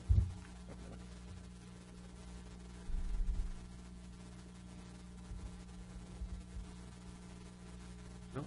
Thank you. Your Honor, Counsel, I'll handle the staff report such as it is. You have in the packet the statute that we're dealing with, and the city recorder has been given the copies of the notices of, well, there was a posting and a publication, and also written letters sent to everyone within 400 feet, and city staff undertook that task. So for purposes of the hearing, we have complied with the publication, posting, and notice requirements of the statute to conduct the hearing. There's the threshold issue, again, is you cannot vacate a street without the consent of the abutting owners unless you provide for damages, and damages are required if there is a substantial cost or substantial effect on the value of the property. As of the writing of the staff report, we had 1 2/3 owners of the 4 that I believe are required. We actually sent notices to 5 people, and so one of the owners, who's actually just touches on a point, did actually send us a consent, but it wasn't actually executed by all 3 parties to that LLC, so we're not exactly sure. So we have consents from 3 property owners, but of the 4 that we need to have, we only have 2. Again, no written consents from 2 owners. We have consents from the OMEGs and all the parties at KAUTTO, I'm not sure how to pronounce that, but those owners have, that lot has produced consents. But again, we have 2 that have not. So with that, the first issue is, since we do not have consents, we may be responsible for damages if you proceed. If you would like, we could continue the hearing and attempt to obtain those consents. And this is kind of a familiar story for this kind of a hearing. Or we could hire an appraiser to determine whether or not there would be a substantial impact on value. And then we can return at a hearing with that additional information. So that's one of the actually options in your staff report, since we did not obtain all the consents.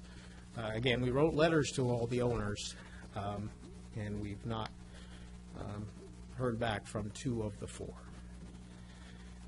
Joe, if I yes. can ask, is that the only way that we're allowed to contact these folks? Is there a way to pick up a phone and call them?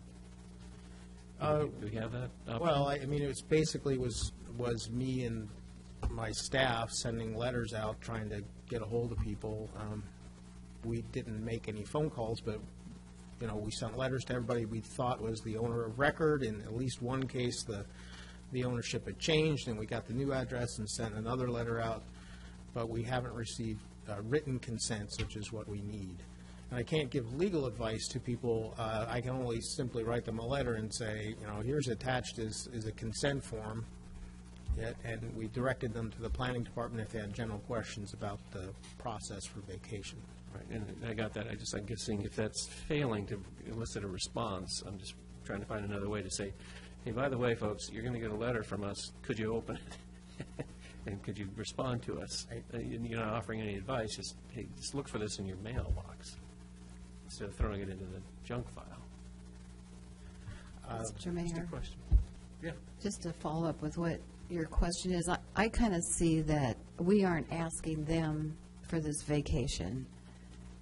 The OMEGs have come to us through Counselor Anderson, so I'm just kind of curious, wouldn't they want to contact the other people to get the consents? I kind of have the impression that they were contacting their neighbors, because someone came to the counter saying, hey, we've been talked to and we want to understand what this is about. But again, this is one of the problems with, you know, the city initiating the proceeding. All the risk is now on the city in terms of the payment of damages. An application that's privately initiated would have to come in with the consents of the abutting owners. So I can again, if you wish to continue this, so that we can attempt to get consents and/or an appraisal, to determine if there's a significant effect on value. Please, if nobody's interested in commenting today, just make the motion to continue, and I'll make the phone calls and send more letters and see if I can get a hold of these people. But again, if we don't do that, we are at risk for damages. Thank you. Appreciate that. Mr. Mayor, is there more staff report, or are we into? I don't really need to. Okay. There's a threshold issue there, and of course, there's another finding that you need. Well, there's three things you need to find. Did you do the? Did you get the consent of the abutting owners? No, we only have 2 of 4. So now you have a risk of damages. The next is, did you get objections from more than 50% of the people that you mailed the letters to? No, we didn't get objections from. I don't think we got any objections. All the people that Kate Daschel sent letters to, we didn't get people saying, I object, don't do this. So that is not violated. And if you did get more than 50% objecting, you would be prohibited by statute from vacating the street. So that criterion wasn't a problem. The last criterion that you need to focus on is, does this prejudice the public interest? And your staff is basically saying, this might benefit some private owners, but we don't see that it benefits the public, so we feel it does prejudice the public interest. We could have pedestrian improvements. We could have future utilities. So your staff isn't recommending in favor. You may have a different opinion. So that's pretty much it for the staff report, and one of your options is continue to get more consents and or an appraisal, or you can decide now. So, Mr. Mayor, our attorney keeps throwing out risk. Could you expound on what risk? This is a vacation of property that would go back to abutting owners. The risk is what? Well, the statute. I don't think there's any oil or environmental hazards.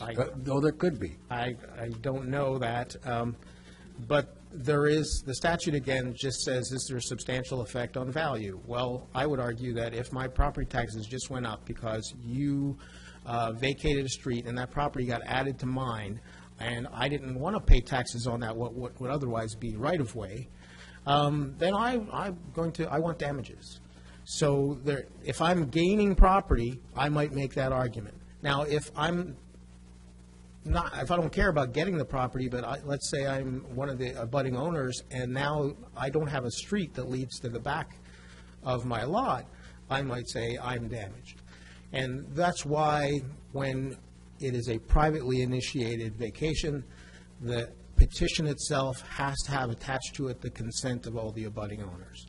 In a case of a city-initiated vacation, it allows you to go ahead and vacate the street without having the written consent of the abutting owners, in this case 4 owners, 2 of which we have written consents. But you have to provide for the payment of damages if their value is substantially affected. I could argue that if your value goes up, I think that's substantially affected. If your value goes down because you don't have access now, that's substantially affected. But I'm not the appraiser. Last time we had this question posed, we hired someone to do that assessment for us. I would have preferred to have consent so we wouldn't have to do that. I have another question now. So, Mr. Appicello, so the letters that went out, did it show the map of who gets what added property? I think the first set of letters that went out didn't have that very nice map that Sandy Gruber put together for us. And I think when I got one of the letters back, because the property had changed hands, we did send out that new map. So everyone got that map to show? Not everyone, but they did all get a map. It just wasn't the one that showed the division. That came later during the notices came first, and then the staff report was prepared, and I got that pretty late in the process and inserted it in the staff. So the people who got the letter with the original map that was sent to them they could assume that it was the equal division? Well, it directs them to the planning department and to my office to call for questions. So we didn't tell them that you're going to get X number of square feet, because we don't know that finally. In fact, that information in the map that's in the staff report came, Ms. Gruber took that information, which is actually obtained by Kate Daschle from the county. The county basically told us, this is how we think it'll be divvied up. So we didn't get that until rather late, so it didn't go out with the original notices. It went out with the second notice that I sent to someone when the letter came back, because the property had changed hands. Well, maybe everyone should have that map. I'm willing to send additional letters if you want to continue the hearing. Mr. Anderson, you look like you had Yeah, something to add there. I guess a couple things. I'm off the top of my head, I would say, since, if I understand correct, for the four owners, four properties are affected, and we've got two of those, so two others. Assuming we get those other two, then these other objections kind of are bypassed, thresholds are bypassed. You don't need an appraisal. There won't be any risk because everybody's agreed. Yeah, if you get the consent, the damages come off the table. It doesn't appear that the objection standard is going to be violated. You have to make a determination whether or not you think the public interest will be furthered or prejudiced by this.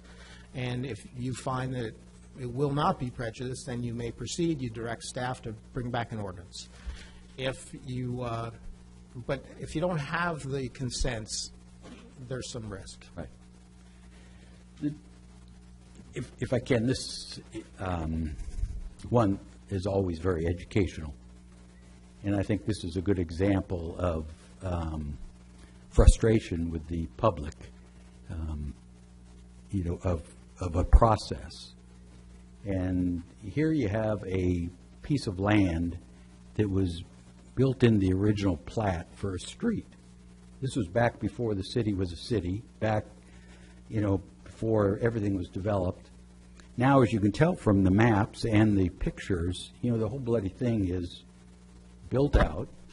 There isn't going to be a street there ever.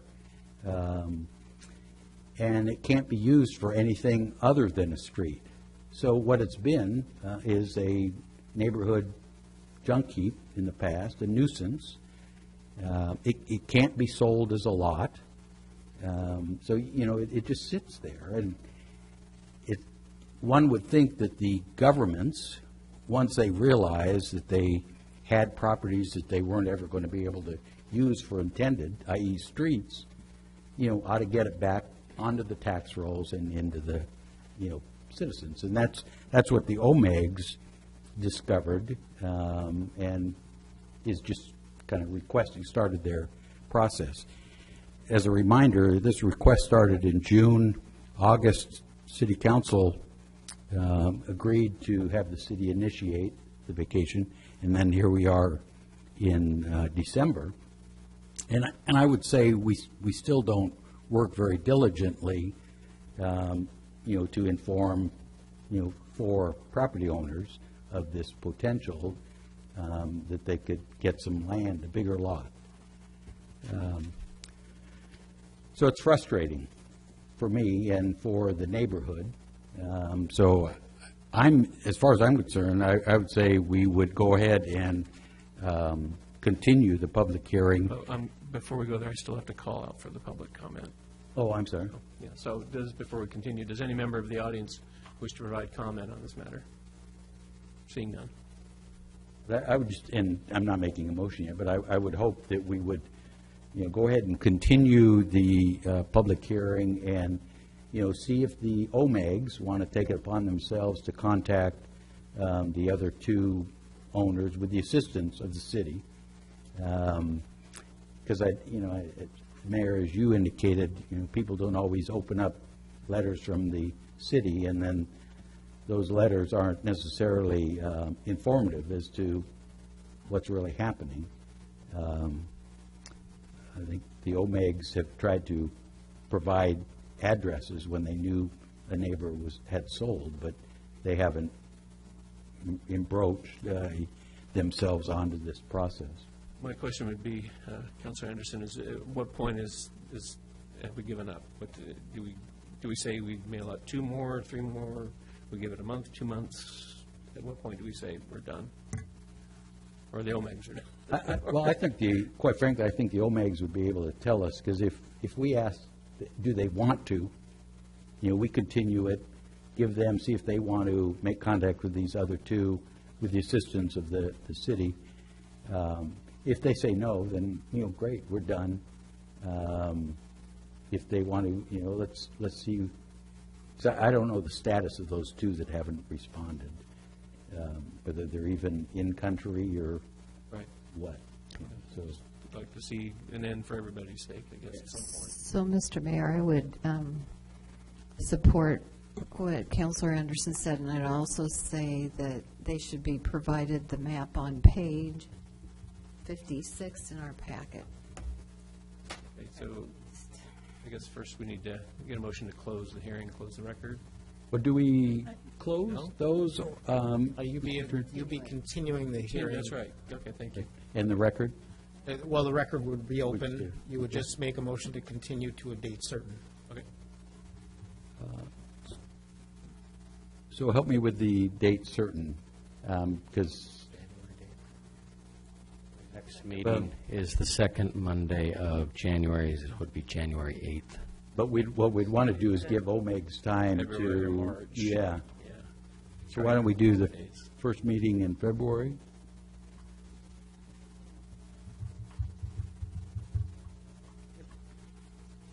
February 12th. So, Mr. Mayor, I'd make the motion to continue the public hearing till February 12th, same time, same place.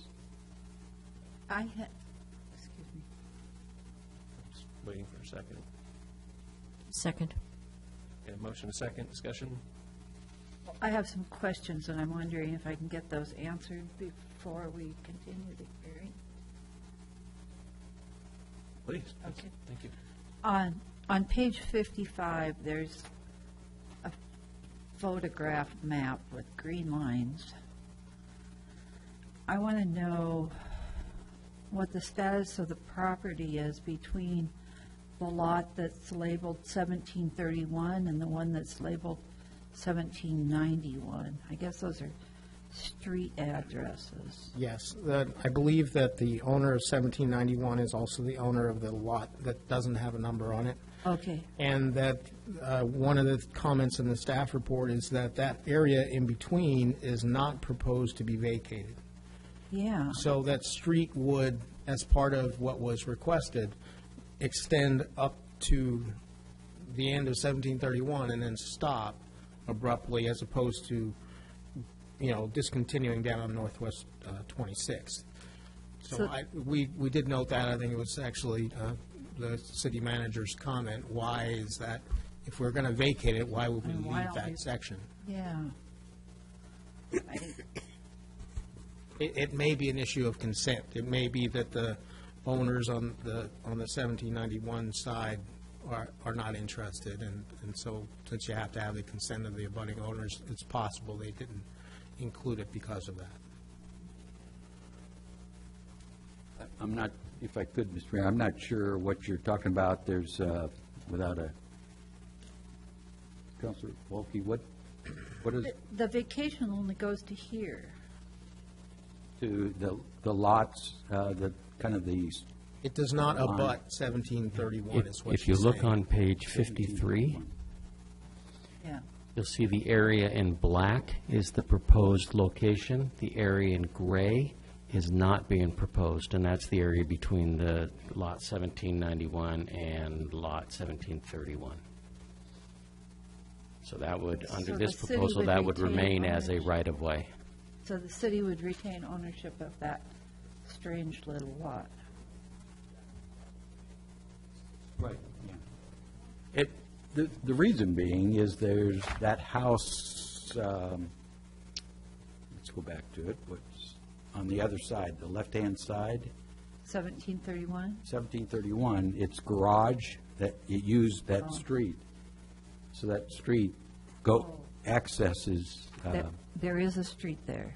Yeah, there is a street there. So, and as you can see from the other photos, there's 2631 even has encroached onto the right-of-way with an outbuilding. It's part of the taking over without permission. So is that a city-maintained street? Yeah, it's gravel. But it only goes to that line to allow into that driveway. Okay. I see now where it kind of Yeah, trees are over it, but, Yeah. yeah, okay. All right. Yes. I don't know who can answer this, but how is the property divided up once the decision is made? And is it going to have to be resurveyed or surveyed? Is that part of something that's going to happen? Well, we'll have to do an ordinance, and we may have to pay for a survey to attach to that ordinance. I'm not sure how it's been done in the past, but I'm thinking that may be required. And so is there going to be a property dispute? Again, two people, two properties, both ways, both claiming halfway out. Well, and once you make that decision, how is it formalized? By ordinance, and of course, this process can be appealed to the circuit court. So again, it's not without risk or cost. And I'll certainly look at whether or not we need a survey for the street vacation, but I'm not familiar with, because we're not at the ordinance stage yet, I'm not sure if we need a survey or whether or not the map, which is a pretty good map in the packet, is going to be sufficient. So then perhaps if we vote to just continue this, that'll give us to February and give you time to do a little summary for us about our If I'm looking pluses at and what to do minuses. for an ordinance, I'll find out if we need a survey and what it'll cost us. Councilor Casper, do you? Yes, so if it comes to be February and we still don't hear from the other two people, then we can vote not to do this, right? Okay, so we'll just have more information. Okay. Any further discussion? Hearing none, all in favor say aye. Aye. Aye. Opposed? Hearing none, motion carries. Okay, I don't need to do the rest of it, right? After record close, no, we didn't do that. Okay, so that's finished, correct? Yes. Thank you so much. All right. We are into the ordinance section here. Ordinance number 2017-21. Mr. Apicello. Your Honor, Counsel, this is second reading of ordinance 2017-21. I'm sorry, first and second reading of ordinance 2017-21. This is ordinance 2017-21, an ordinance amending the Lincoln City Municipal Code, Title II, Administration and Personnel, Chapter 2.05, Public Contracts, Section 2.05-100, Disposal of Surplus Personal Property, to update delegations to the city manager to dispose of or donate personal property. In sum, looking for approval of first reading. The ordinance is not very long. It essentially changes the threshold delegation to the manager from $1,000 to $5,000 and expressly states that he can make donations of such property to private, nonprofit, or public entities. Ask for approval of first reading. If it's unanimous, we can proceed to second reading. I move to approve first reading of ordinance 2017-21. I second it. Motion and second. Discussion? Yes, Mr. Mayor, I'm assuming as I read this, all it's doing is, those two items, you change the dollar amount, but it's adding nonprofits to an option. We still have all the options we've always had. Take it to, sell it, auction, give it away, all that kind of stuff. Yes, and if you actually look in the ordinance, where donation is being added is expressly in the delegation to the manager. prior to this, it's not clear that donation is something the manager can do. Donation is listed in the ordinance, not in the text that's here, but donation is listed as something the city council can do. But because it wasn't expressly given to the manager, I wanted to add it, make it clear. Great, thank you. Mr. Mayor? Yes. Excuse me, I just have a question of the limit of 5,000, which I think is just fine, but if anything is over 5,000, then does the city manager come to council? It has to come to the council for a resolution under the surplus property ordinance. Okay. That's the same amount that we use in capitalizing assets as well. Further discussion? No? Roll call? Williams? Yes. Anderson? Yes. Hinton? Yes. Casper? Yes. Walke? Yes. And Ward? Yes. Motion carries. Your Honor, Council, this is second reading of Ordinance 2017-21, an ordinance amending the Lincoln City Municipal Code, Title II, Administration and Personnel, Chapter 2.05, Public Contracts, Section 2.05-100, Disposal of Surplus Personal Property, to update delegations to the city manager to dispose of or donate personal property. Ask for approval of second reading and adoption of the ordinance. So moved. Second. Motion and second. Excuse me. Discussion? Hearing none, roll call, please. Hinton?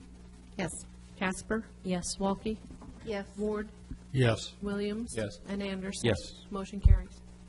Ordinance number 2017-23. Mr. Cello. Your Honor, Council, this is second reading of Ordinance 2017-23, an ordinance of the City of Lincoln City amending the Lincoln City Municipal Code, amending Chapter 8.12 nuisances, adding a new Section 8.12095 to address graffiti, amending Chapter 810 property maintenance, adding a new provision to exterior property maintenance to address graffiti. At the suggestion of Council, at the first reading, we added some language under 812.095, which I will read. There's an additional sentence that says, if the graffiti is unauthorized etching or scratching of glass or clear acrylic material, property upon which graffiti has been placed and remains after 30 days from written notice to the owner of record shall constitute a nuisance. So what we did was to address the difference between the cost of painting over something that's painted versus having to address scratching glass. We simply stated that you would have more time to address etching. And that was our proposed different treatment of the issue of glass. And so with that, I'd ask for approval of second reading with the language as read. Again, I guess echo what the Chief of Police commented on last time was there's a certain amount of prosecutorial discretion here that if the officer, code enforcement officer sees it, if it's not that bad, maybe it's not cited as graffiti, it's just someone scratched your glass. But if, it's obviously graffiti, and it's obvious, then it might fall under this ordinance, and then you'd have 30 days to deal with it. I'm sorry. Lost my question. Move to approve the second reading of ordinance and adopt ordinance 2017-23. Second. Motion and second. Discussion? Yeah, I've got just a little bit, just so I'm clear. This could come from a complaint from a citizen as well as just a random routine patrol from compliance officer? Citizens can make a complaint that there is a code violation, but there is no city initiated. A citizen can't sign a citation against a property owner. We can get a complaint, and code enforcement can go investigate, but it's the discretion of the code enforcement officer as to whether or not they work with you on, compliance, and if you don't comply, then they follow their regular process and start you down the formal process. Again, I just want to I want to just state because I've been, I've been there, done that, and where I've had like a 6x6 window just scratched for someone going by, and I don't want a note saying, by the way, you have to replace this piece of glass now. And I just want to make sure that we're being sensitive as a city to what it actually costs, and is it actually offensive or anything like that to somebody. Mr. Mayor, I think that's a valid concern. The way I interpret this is that the key wording is, working to resolution. So it may not be, replace the glass, depending on severity. And so it's all, unfortunately, human. Yep, But that's why I say it. At sometimes we like the flexibility. Other times we'd want to be real rigid. I think this is one where you want to be flexible, or at least make sure we've got flexibility built into this. Right. I've run into, we have a building in southeast Portland, and we got a phone call that someone had tagged it. And I mean, this is a big chunk of brick these people have written all over, and it's an expensive proposition. And not only that, but finding someone who can remediate it. Sometimes you need time. Right? I just want to make sure there's that. We're not being so rigid that we're going to anger a bunch of people for no good reason. Well, and that's how I read this. It's 30 days to not necessarily get it done, but to work out what's going to be done. And I think that's the... Yeah, I have no major objections. Just want to throw it out there. That's my 2 cents worth in the discussion period here. Anyone else? Roll call, please. Hinton. Yes. Casper. Yes. Walke. Yes. Ward. Yes. Williams. Yes. And Anderson. Yes. Motion carries.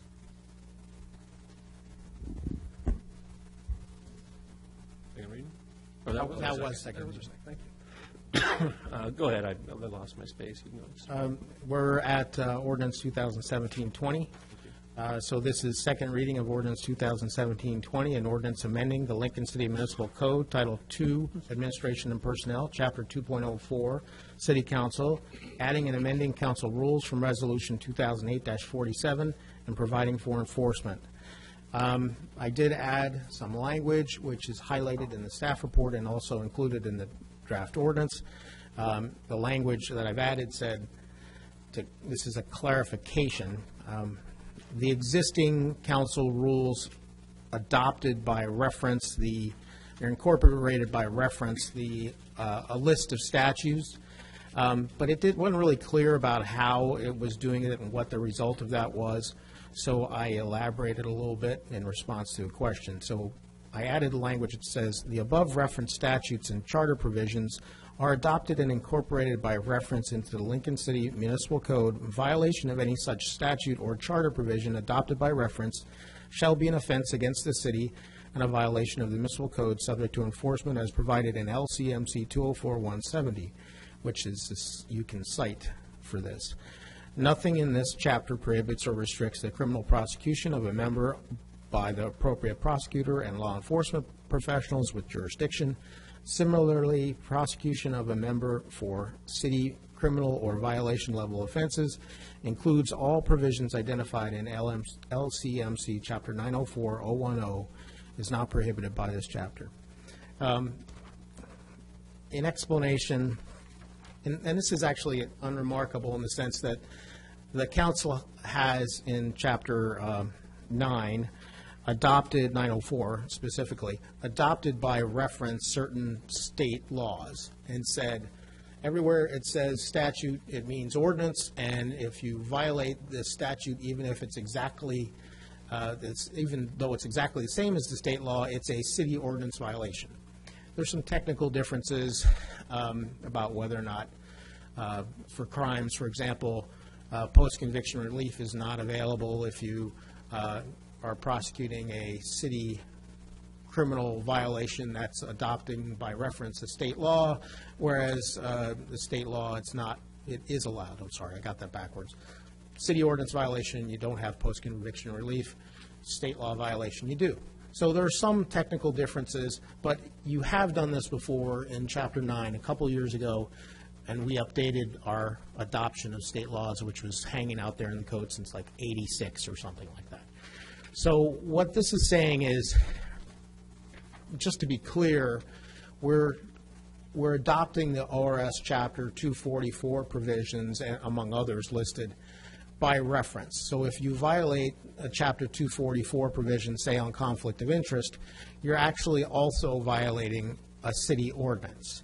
So you can go through the state process under 244, or the city can put you through the city process, which is, as identified in the general language of this code, the remedies are censure, which is a rather ineffective remedy for violation of a rule. The new process would allow for a citation, but it limits citation to the council would have to vote to issue a citation to a member for violation of council rules.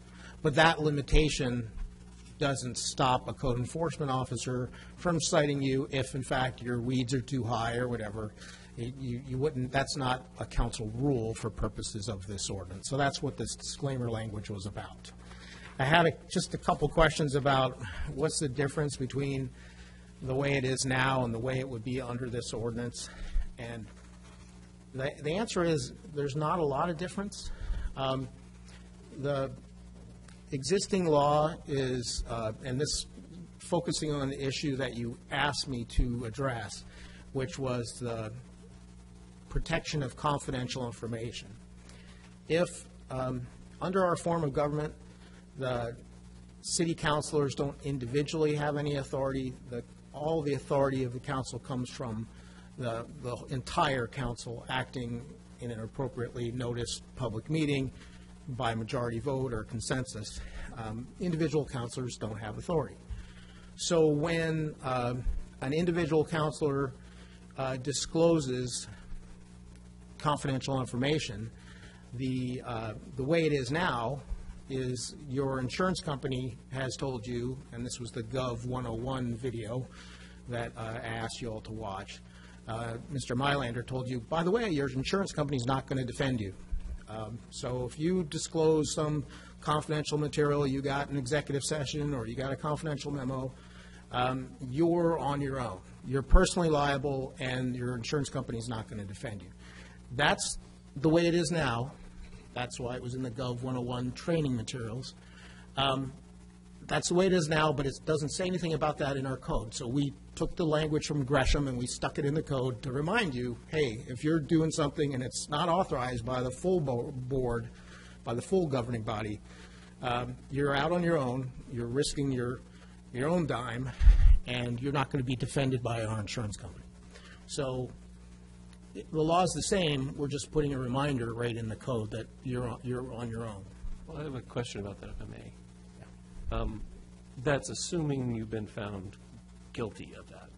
Or are you saying there can be an accusation made and CIS won't step up, or CSI, whoever it is? CIS, when something happens, we get a claim, we send it off to CIS, and they make a determination. They sometimes send me back our agreement page, whatever, with small print, and they say, this claim is not within your insurance. See this small print here. So they make the determination whether or not they're going to defend and indemnify you. If they believe that, you give them the information, and they'll say sorry or not. So again, they make their own determination. What I'm saying is that the code is saying, reminding you that if you engage, facts are the things that differ. If you do something that's unauthorized, you're as determined by counsel for a hearing, or who determines something hasn't been? Well, unauthorized means what they say is, what your Gov 101 says is, it's ultra vires. It's outside your authority to unilaterally do something. So unless you can point to the full council at a meeting voting to disclose something, if you disclosed it, you're not going to be defended in the event. That's kind of what I get something. back to, is determining who did it. Mr. Mayor, I think the answer to your question is that is who initiates an action, that would be the city council that would initiate the action. The council, not a counselor, but the council. Right, and then the hearing portion, that's all I'm trying to determine is, you can't just say, okay, someone said you did this. There's been no hearing, there's been no nothing, and there's a fine. There's some due process-y kind of missing from that. It's more like this. Someone submits a claim to the city that says, you disclosed, city, I'm suing you, you disclosed this private information. One of the members released it. It goes to CIS. CIS says, we're denying the claim. We're tendering it to the member who disclosed the information. Said, this is against you. So that's kind of like what's going to happen. They're going to deny it. They're not going to defend. They're going to make a determination, and then you end up going to want to sue your insurance company and say, no, really, I was covered. They're going to make a determination. That's just simply, if you watch the Gov 101, he's telling you, we're not going to defend you. So the difference, again, I'm just summarizing, there's really no difference between the way it is now and what it's amended to be, except we're putting right in the code, we're telling you, oh, by the way, remember your insurance company has said you're not going to be defended. So the second part of this would be if, okay, so the new thing would be the council could decide to issue a citation. The council could still go through the due process notice and an opportunity to be heard for censure, but again, ineffective. You've said that twice. Based on what? It's just not, it's not really anything other than a slap on the wrist. It's not like a fine that's, a monetary penalty. I hear what you're saying, but I don't think you're right, and I don't think it should be characterized as ineffective. I think I'm not proposing to have it eliminated as an option. But I just don't think it should be characterized that way, unless you've got some major evidence that says it is. So, let's see. Again, if you're doing something that's ultra vires, you may be doing something that's not just outside your authority, but it may be criminal in the sense that, and it's kind of a range of enforcement options if, in fact, you engage in the unauthorized exercise in official duties, that's ORS 162-415, in order to harm someone, you could be subjected to criminal prosecution. That doesn't change. That exists now. This is not proposing to change it. What it's kind of doing is introducing something in between criminal prosecution and censure and saying, okay, well, there's another step in here. There's this violation. You get a ticket. So it's creating, this ordinance is creating another level of enforcement, which is below criminal, more than censure. It's an intermediate level of violation. Again, the violation classification is proposed to be Class B, which is the default $1,000 per offense. So I think that's all I really wanted to say. I did do the reading of the title. I've read the added language. So I'd ask for approval of second reading and adoption of the ordinance with the language as read.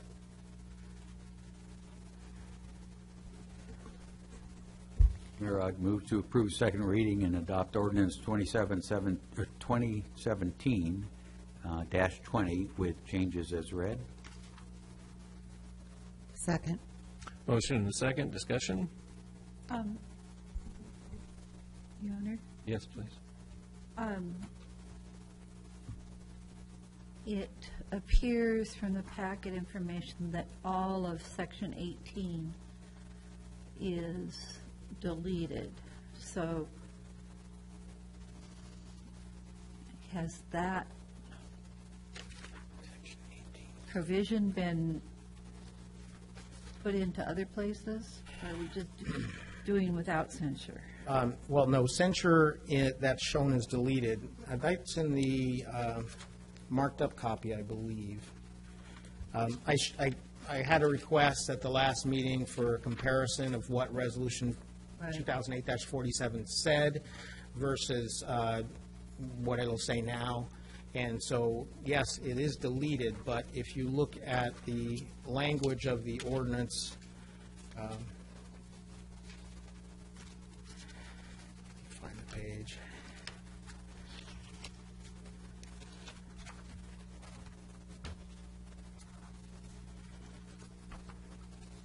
And it's not in the exhibit, it's in the body of the ordinance. And this is 204-170, violation of council rules. There's the general section, the investigation section, C, due process and sanctions, which is really where censure is, and citation. So that's... What page of the packet? That's is on that? page 2 of the ordinance packet, page 84. 84, okay. So their references, due process is notice and opportunity to be heard is required to reprimand, censure, or remove a member. So that preserves the censure option. References the removal option, which is in the charter, but only for what I would think is only one offense. And then clarifies you have investigation and citation authority. Thank you.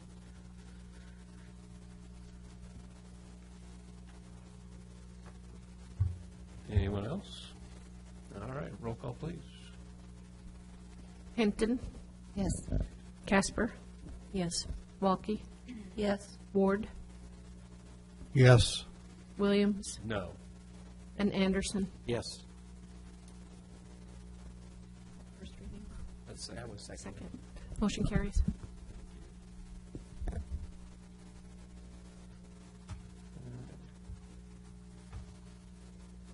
I remember right, that was our last ordinance, right? No. No, we have Okay, one more. one off. Okay, go ahead. Your Honor, Counsel, this is first reading of ordinance 2017-24, an ordinance of the City of Lincoln City amending the Lincoln City Municipal Code to be consistent with 2017 legislative changes, amending Title I, General Provisions, Chapter 116, Violations, amending Section 116070, Fine and Assessment Amounts, to update fines, amending Section 116080, Response by Defendant, to specify current minimum fines. There are some changes that occurred in the legislative session which added $5 to the Class A, B, C, and D offenses. In addition, we had not specified the minimum fines. We only referenced it in the prior version of this code. So I've made those adjustments, and I ask for approval of first reading of this ordinance. I move to approve first reading of ordinance 2017-24. Second. Motion second, discussion. I guess, okay. Do we have to keep in line with them? It's an issue for consistency of an officer's out in the field. Should he have to remember that a city Class A is X dollars and a state Class A is a different number? We've tried to maintain consistency. We promise to keep monitoring what's happening with the state so we don't have different numbers for A, B, C, and D. Remember, we added an E and F so we can have more flexibility in when you decide what level of an offense would be. So if you feel something gets too high because the state's upped it, you can always propose to change the classification to one of our lower ones. Okay. Any other discussion? We did have a first, yeah, roll call. Walke. Yes. Ward. Yes. Williams. Yes. Anderson. Yes. Hinton. Yes. And Casper. Yes. Motion carries. Mayor, Council, this is second reading of ordinance 2017-24, an ordinance of the City of Lincoln City, amending the Lincoln City Municipal Code to be consistent with 2017 legislative changes, amending Title I, General Provisions, Chapter 1.16, Violations, amending Section 1.16070, Fine and Assessment Amounts to update fines, amending Section 116080, Response by Defendant to specify current minimum fines. Ask for approval of second reading and adoption of the ordinance. So moved. Second. Motion is second, discussion. Hearing none, roll call, please. Ward. Yes. Williams. Yes. Anderson. Yes. Hinton. Yes. Casper. Yes. And Walke. Yes. Motion carries. All right, resolutions. Resolution number 2017-21, a resolution implementing public contracting delegation authorizing Lincoln City Municipal Code Chapter 2.05 for the 2017-2018 fiscal year, replacing Resolution 2017-06. Your Honor, Council, originally this was proposed simply to add the new Parks and Recreation Director. I need to clarify that the words "and recreation" need to be added to the resolution. In addition, we had left, I don't know if it was the library director and the IT director off the last time. Actually, IT was fairly recent as well. So those three are added to the resolution, and Mr. Chandler wanted to address the issue of his delegation, at least to float the issue. I know that some of you have wanted to talk about the amount of delegation to the manager. Yeah, Section 2.1 puts in a voluntary monetary limit, essentially of half of the amount. In the last 2 or 3 discussions that we have had on purchases, there's been some question on whether or not that limit should be eliminated, and we just go back to what the amounts are without a voluntary limitation. Please note that that section will expire at the end of this fiscal year, so June 30th, 2018. So I don't have any preferences either way on that, but it was something that has been brought up on a couple occasions, and so I wanted to make sure if you wanted to deal with this tonight, you can, or you can just deal with it as we approach the budget.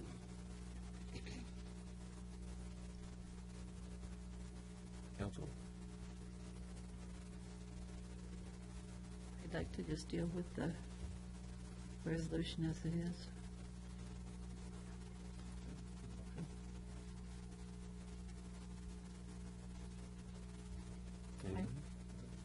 I move to approve resolution number 2017-21. Second. Motion is second. Discussion? Hearing none. Roll call, please.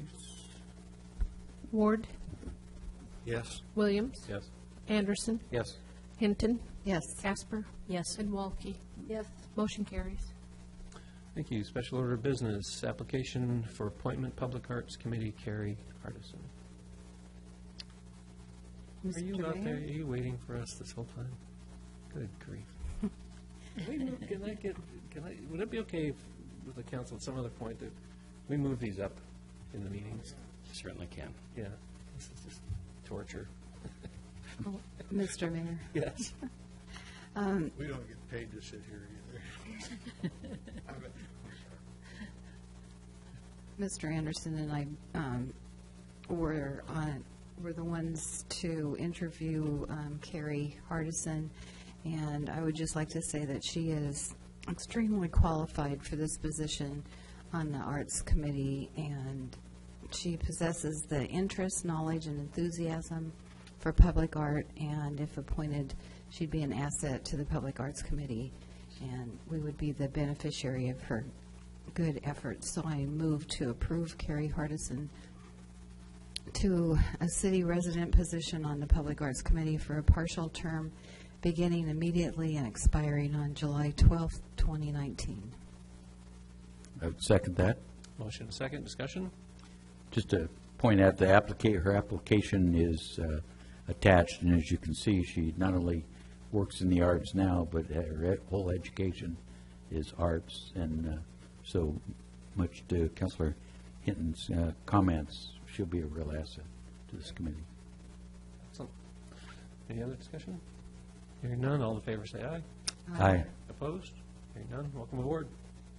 Thank you very much for your patience. City Manager, City Attorney reports. One item before that, What? Mr. Mayor. Not on mine. We skipped one. Appointment to Villages at Cascade Head Homeowners Not on Association Board of mine. Director. I must have downloaded a bad package. I go from J to K to L. There was a new one. Okay, I didn't get the revised, so. Okay. So we have a homeowners association that's associated with the Villages at Cascade Head. It includes Maplewood, which of course has homes on it already. We have been without a board member from the City Council for quite some time. No, I'm on the board. Yeah, the mayor replaced Henry Quant when Henry left town. With the death of Gary Ellingson, we had another vacancy occur, so we need to fill that. Thank you, that's right. Well, Mr. Mayor? Yes. I would like to nominate myself for that position. Okay. Second that. Got a motion and a second. Discussion? Hearing none, all in favor say aye. Aye. Opposed? Welcome aboard. Was that, it was technically you nominated yourself, but Oh, I guess we should went have. on a point. Sorry, I'd love Yeah, to so, do it. correct me on this, so we do the nomination, we've agreed to that, now we have to appoint? We have to Now, vote for an appointment to it? Is that I right? think if you had Someone else wanna multiple nominate people, me? you would make No, that you nomination. can nominate yourself, that's fine, but I think then we have a two-level thing in this. Yeah, I would make a motion to appoint. Yeah, so I need a motion to appoint. I move to appoint Deanna Hinton to the Villages of Cascade Head Homeowners Association Second Board it. of Directors. I second it. Motion and second, discussion? Hearing none, all in favor say aye. Aye. Opposed? Mr. Mayor, Yes. before we leave that, though, could maybe council share with us the role of the homeowners association in this respect? It's what maybe to help explain what's expected and time commitment. I can, Well, I'm hoping to get some information about that. Excuse me? I'm hoping, excuse me. Yes, I'm go hoping ahead. to get some information about that. I'm assuming that the time commitment isn't that great, but Hopefully, it we is- haven't had a meeting since I've been appointed. yeah, Well- we are overdue to have a meeting. I would suggest perhaps that council, maybe by unanimous consent, direct staff to advertise a meeting for, say, January sometime, or, January or February. We should have a meeting every year. We are responsible for making sure that the association paperwork is maintained with the state. We have a firm that does that, the Portland firm that actually drafted the covenants and restrictions for the property. So that's taken care of every year. We are responsible for purchasing insurance for the common areas and for otherwise for maintaining the project. And we annually should have a meeting with all the owners and talk about those issues. At this point, we have not assessed any, made any special assessments, and we have not imposed any dues on anyone. But we occasionally meet to talk about how the property is being maintained, and we're overdue for that meeting. So may I ask, Mr. Chandler, can you make that happen? We will make that happen. All right. Not yet, but in just a couple minutes. Okay. Thank you. Okay, that's done. Yes, we're good with that. Was there something else I'm missing? Now I'll go to city manager, city attorney reports. may I just ask a question before we leave this one? Do I ask Mr. Chandler for more information? We will send you that information. Okay. So I just want to make sure I'm going to city manager, city attorney reports now. Yes, anyone who's looking at the agenda? I'm not missing something? Yeah, I wanted to ask the city manager. About what? It's personal. Well, I know, but I don't know. I just want to make sure Are we're you the done? city manager. That's all I'm asking. Are you done with your? No, I've Oh, got some okay. things to report on. There you go. Okay, hang on a second. Does someone? That's no. Between L and M, I didn't have anything on mine. Or K and M. That's what I'm asking. Did I miss anything else beyond that? Fine. City manager, city attorney reports now. Okay, I Thank do you. just have a few things. A couple of dates to remember. Tomorrow night is the Lincoln City Community it's the community engagement for the police department building. That will be held at the community center between 6 and 8 p.m. Also, we want to remind you that this is the last meeting that we will have for this month. The next, of course, is Christmas Day, and we will not be holding a city council meeting. And then the county has created an ad hoc committee to look at the county fairground and to look at its aspects of its future, and they would like to have a city council representative from Lincoln City. And so we are entertaining someone, Mayor, if you could ask someone to participate on that. I don't know the extent of the meetings or how much time it will take, but they wanted to make sure that they have somebody representing the city council to work on that ad hoc committee. And do they have a time frame when they might start this? I don't. I'll find that out tomorrow. I'm meeting with the city manager's county attorney tomorrow, and so I'll find that out tomorrow. But at this point, I just know that they would like somebody to participate. Okay, well, I'll throw my hat in there, but if there's another council member who really wants to do it more than me, that's fine too, but I'd be interested in it. Okay, looks like I got the job. Okay, then I have one final item. I was asked to give a report on the warming shelter as it pertains to their standing with zoning issues. Last week, I sent to you a notice of administrative decision by Mr. Townsend explaining that their request was would they be able to use that facility as an accessory use. Mr. Townsend has said they could not, based upon the information that he has, and that is spelled out in the notice of administrative decision. So they are not able to operate a warming shelter at this point. They do have anybody has the right to appeal that decision 12 days after it was made, so that would be the 16th when that appeal is due. That, for me, is a critical part as we discuss this issue, and as we wanted to make sure that the decision was something that anybody who is interested that is in that area would be able to make an appeal on that. It's land use issues. There is a spirit of things where people have the right to be heard. They have the right to be notified in cases of decisions on land use. So creating the notice of administrative decision then gives that opportunity for people to make an appeal. The appeal would go to the Planning Commission. So as of this moment, as of right now, they are not permitted to operate a warming shelter at that facility. Just as a caveat, though, there is an appeal beyond the Planning Commission which could come to the council, so you should not speak on this matter lest your words be used against you in the future. So, I guess I'm confused then, because I heard in an earlier report under public comments that we've been open 10 nights. Well, I caught that same thing. It's something that we will need to investigate, because one of the things that we have discussed is the difference between something being open versus it being used on an evening as a shelter.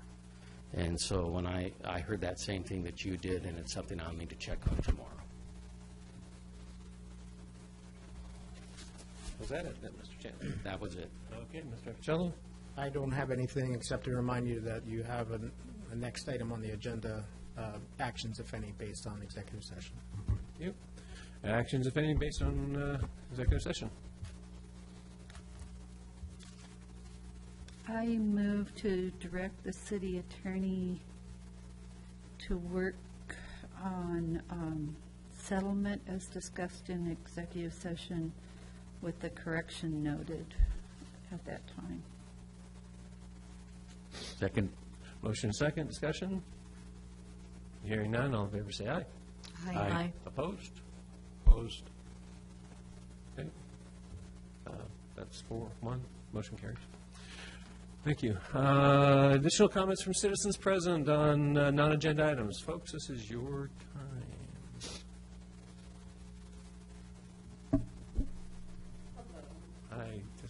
If you could, just state your name into the microphone, try to keep it close to you. And sure. My name is Katie Guadagno. I am part of the Cascade Head area. We live on Cascara Court. And I'm Uta Cox, and we're neighbors. Are you all going to be speaking? No, we'll just let Katie talk. Okay, just there's some more support. Okay, just didn't want to. Okay. All right, go ahead. A couple questions about the appointment. First of all, are any of us a part of this community, that there's 11 of us, are any of us allowed to be on the board for that? Because currently, there isn't anyone within our own community that's part of the board to make those decisions. And there really hasn't been any upkeep when we've, been blessed with not having to pay HOA fees and it was up to us. However, the cost of it has been our own, and so is there an option to be part of the board on that?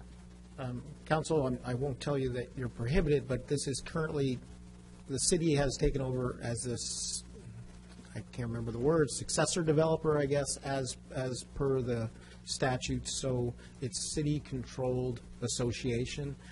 There are triggers in the declaration about when the association gets turned over to the property owners, and obviously we're far away from that. So we've failed to have the meetings to basically have outreach to these people for a while, and part of that I think it had to do with Henry leaving. Henry kind of pushed it, and said Gary as well. So, yeah, I can't tell you're prohibited from making an appointment, but it is a developer, city-controlled project. We have one non-city member on the board, and that's Marge Boyd. Well, then maybe, Ron, that's something we look into as we move forward to setting a date. I think that perhaps the best thing to do is that when we hold the board meeting coming up, we invite certainly people to come, and we talk about all the triggers that Mr. Apicello just mentioned and how the structure works, how it's organized. At the same time, if there's concerns that people have, the board can entertain those concerns. Okay, that would be very helpful. Great. What else? That's all for now. Okay. Thank you. Yeah, please stay in touch. Yeah. Yep. Okay. Thank you. I appreciate your patience to the end. Anyone else? Seeing none. Additional announcements or comments by City Council? I have one thing. Okay. I attended a Council of Governments meeting last week, and the report from the Celebrate LBL dinner that was held in early November. It was a fundraiser for the Meals on Wheels programs of Lynn, Benton, and Lincoln counties, and the event raised more than $5,000, allowing seniors and disabled adults to receive 525 hot and nutritious meals throughout the region. It was a successful event. Yes. Okay. Anyone else? I do. Okay. Please speak up, folks. Okay. As we wrap up this year, as well as this meeting, I would like to thank the city staff and all employees for their hard work and dedication. I also want to acknowledge and thank the members of our commission, boards and committees for their service to the city and their community, and further to recognize all of the volunteers and their good efforts that make our community strong. And I look forward for us to all move into another good year. Thank you all. Yep. Anyone else? I have something. Please. I was at the library committee meeting this week. I find it entertaining and informative, but I wanted to share that they're having their 14th annual solstice celebration at the library at 6 p.m. There'll be poems and stories and music from the staff and community, and encourage people to attend it. Also, Dolly Parton has initiated Imagination Library in her state of Tennessee, and it's now gone national. It's a program where books are sent for children from birth to 5 years, and they've adopted it here in Lynn, Benton, and Lincoln County. Friends of the Foundation and the Kiwanis will be paying $2,500 to the county. This will begin in January to all of our youngsters, which I think is pretty exciting. The other thing, I was at visiting North End Senior Solutions. I had heard about it, but I had not been there personally. And I see it a very important need in our community, but I'm happy to announce they're engaging in a feasibility study to look at how to expand and grow the facility for disabled seniors and providing caregiving to respite assistance. It's, if you haven't been there, I highly encourage people to do that. And lastly, not leastly, during your holiday season, I took the initiation, with Mr. Chandler's permission, to share a book with you that I've been reading called Thank You for Being Late by Thomas Friedman. Since we're talking about technology and broadband and expanding how to look at the future of Lincoln City, I find this an invaluable explanation of how we got to where we are in technology and how to take apart our future. So I have a copy here for everybody, and anybody at home, I encourage you to take a look at this book. It will help us expand our discussions and our knowledge as we pursue some of the workshops, maybe in January, I think Mr. Chandler had mentioned, to continue with our discussion about technology and options for expanding our broadband opportunities. I'm sorry, may I interrupt? Are you giving us these? I'm giving you, yes. I'm sure what I'm doing. Ho, ho, ho. Well, thank you. It's fun to read. I mean, you just can't put it down if you can imagine a book so informative, but it's very informative. So I hope we can discuss it and digest it with good pleasure. Thank you. Anyone else? Mr. Mayor, just remind council as well as the public that Mr. Chandler is going to be heading up an opportunity of fundraising on Wednesday night. You all need to have dinner, and if you want to be served by certainly the city manager, Ron, and Ed Dresed from VCB is going to be serving as well at Ace's Bar and Grill at the golf course. It's an opportunity fundraiser for Family Promise. So it's seldom that we get to harass the servers, but this would be a great night. If people tip enough, Ed will stop playing his banjo. Is he actually going to play it? That's why it's worth it to tip him. All right. Councilor Ward, that leaves you. Microphone. Thanks. My daughter's putting on the comedy festival, and she had the opportunity because Lila Bradley had contacted her to be one of the venues for the comedy festival coming up this spring.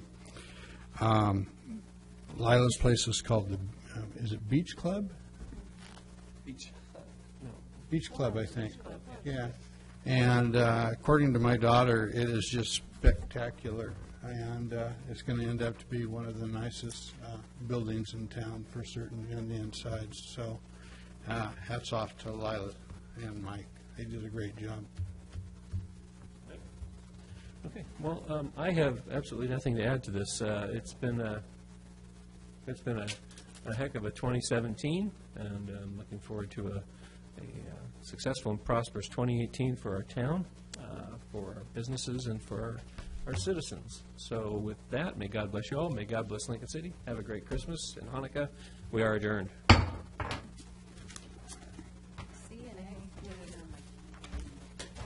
Mics are off.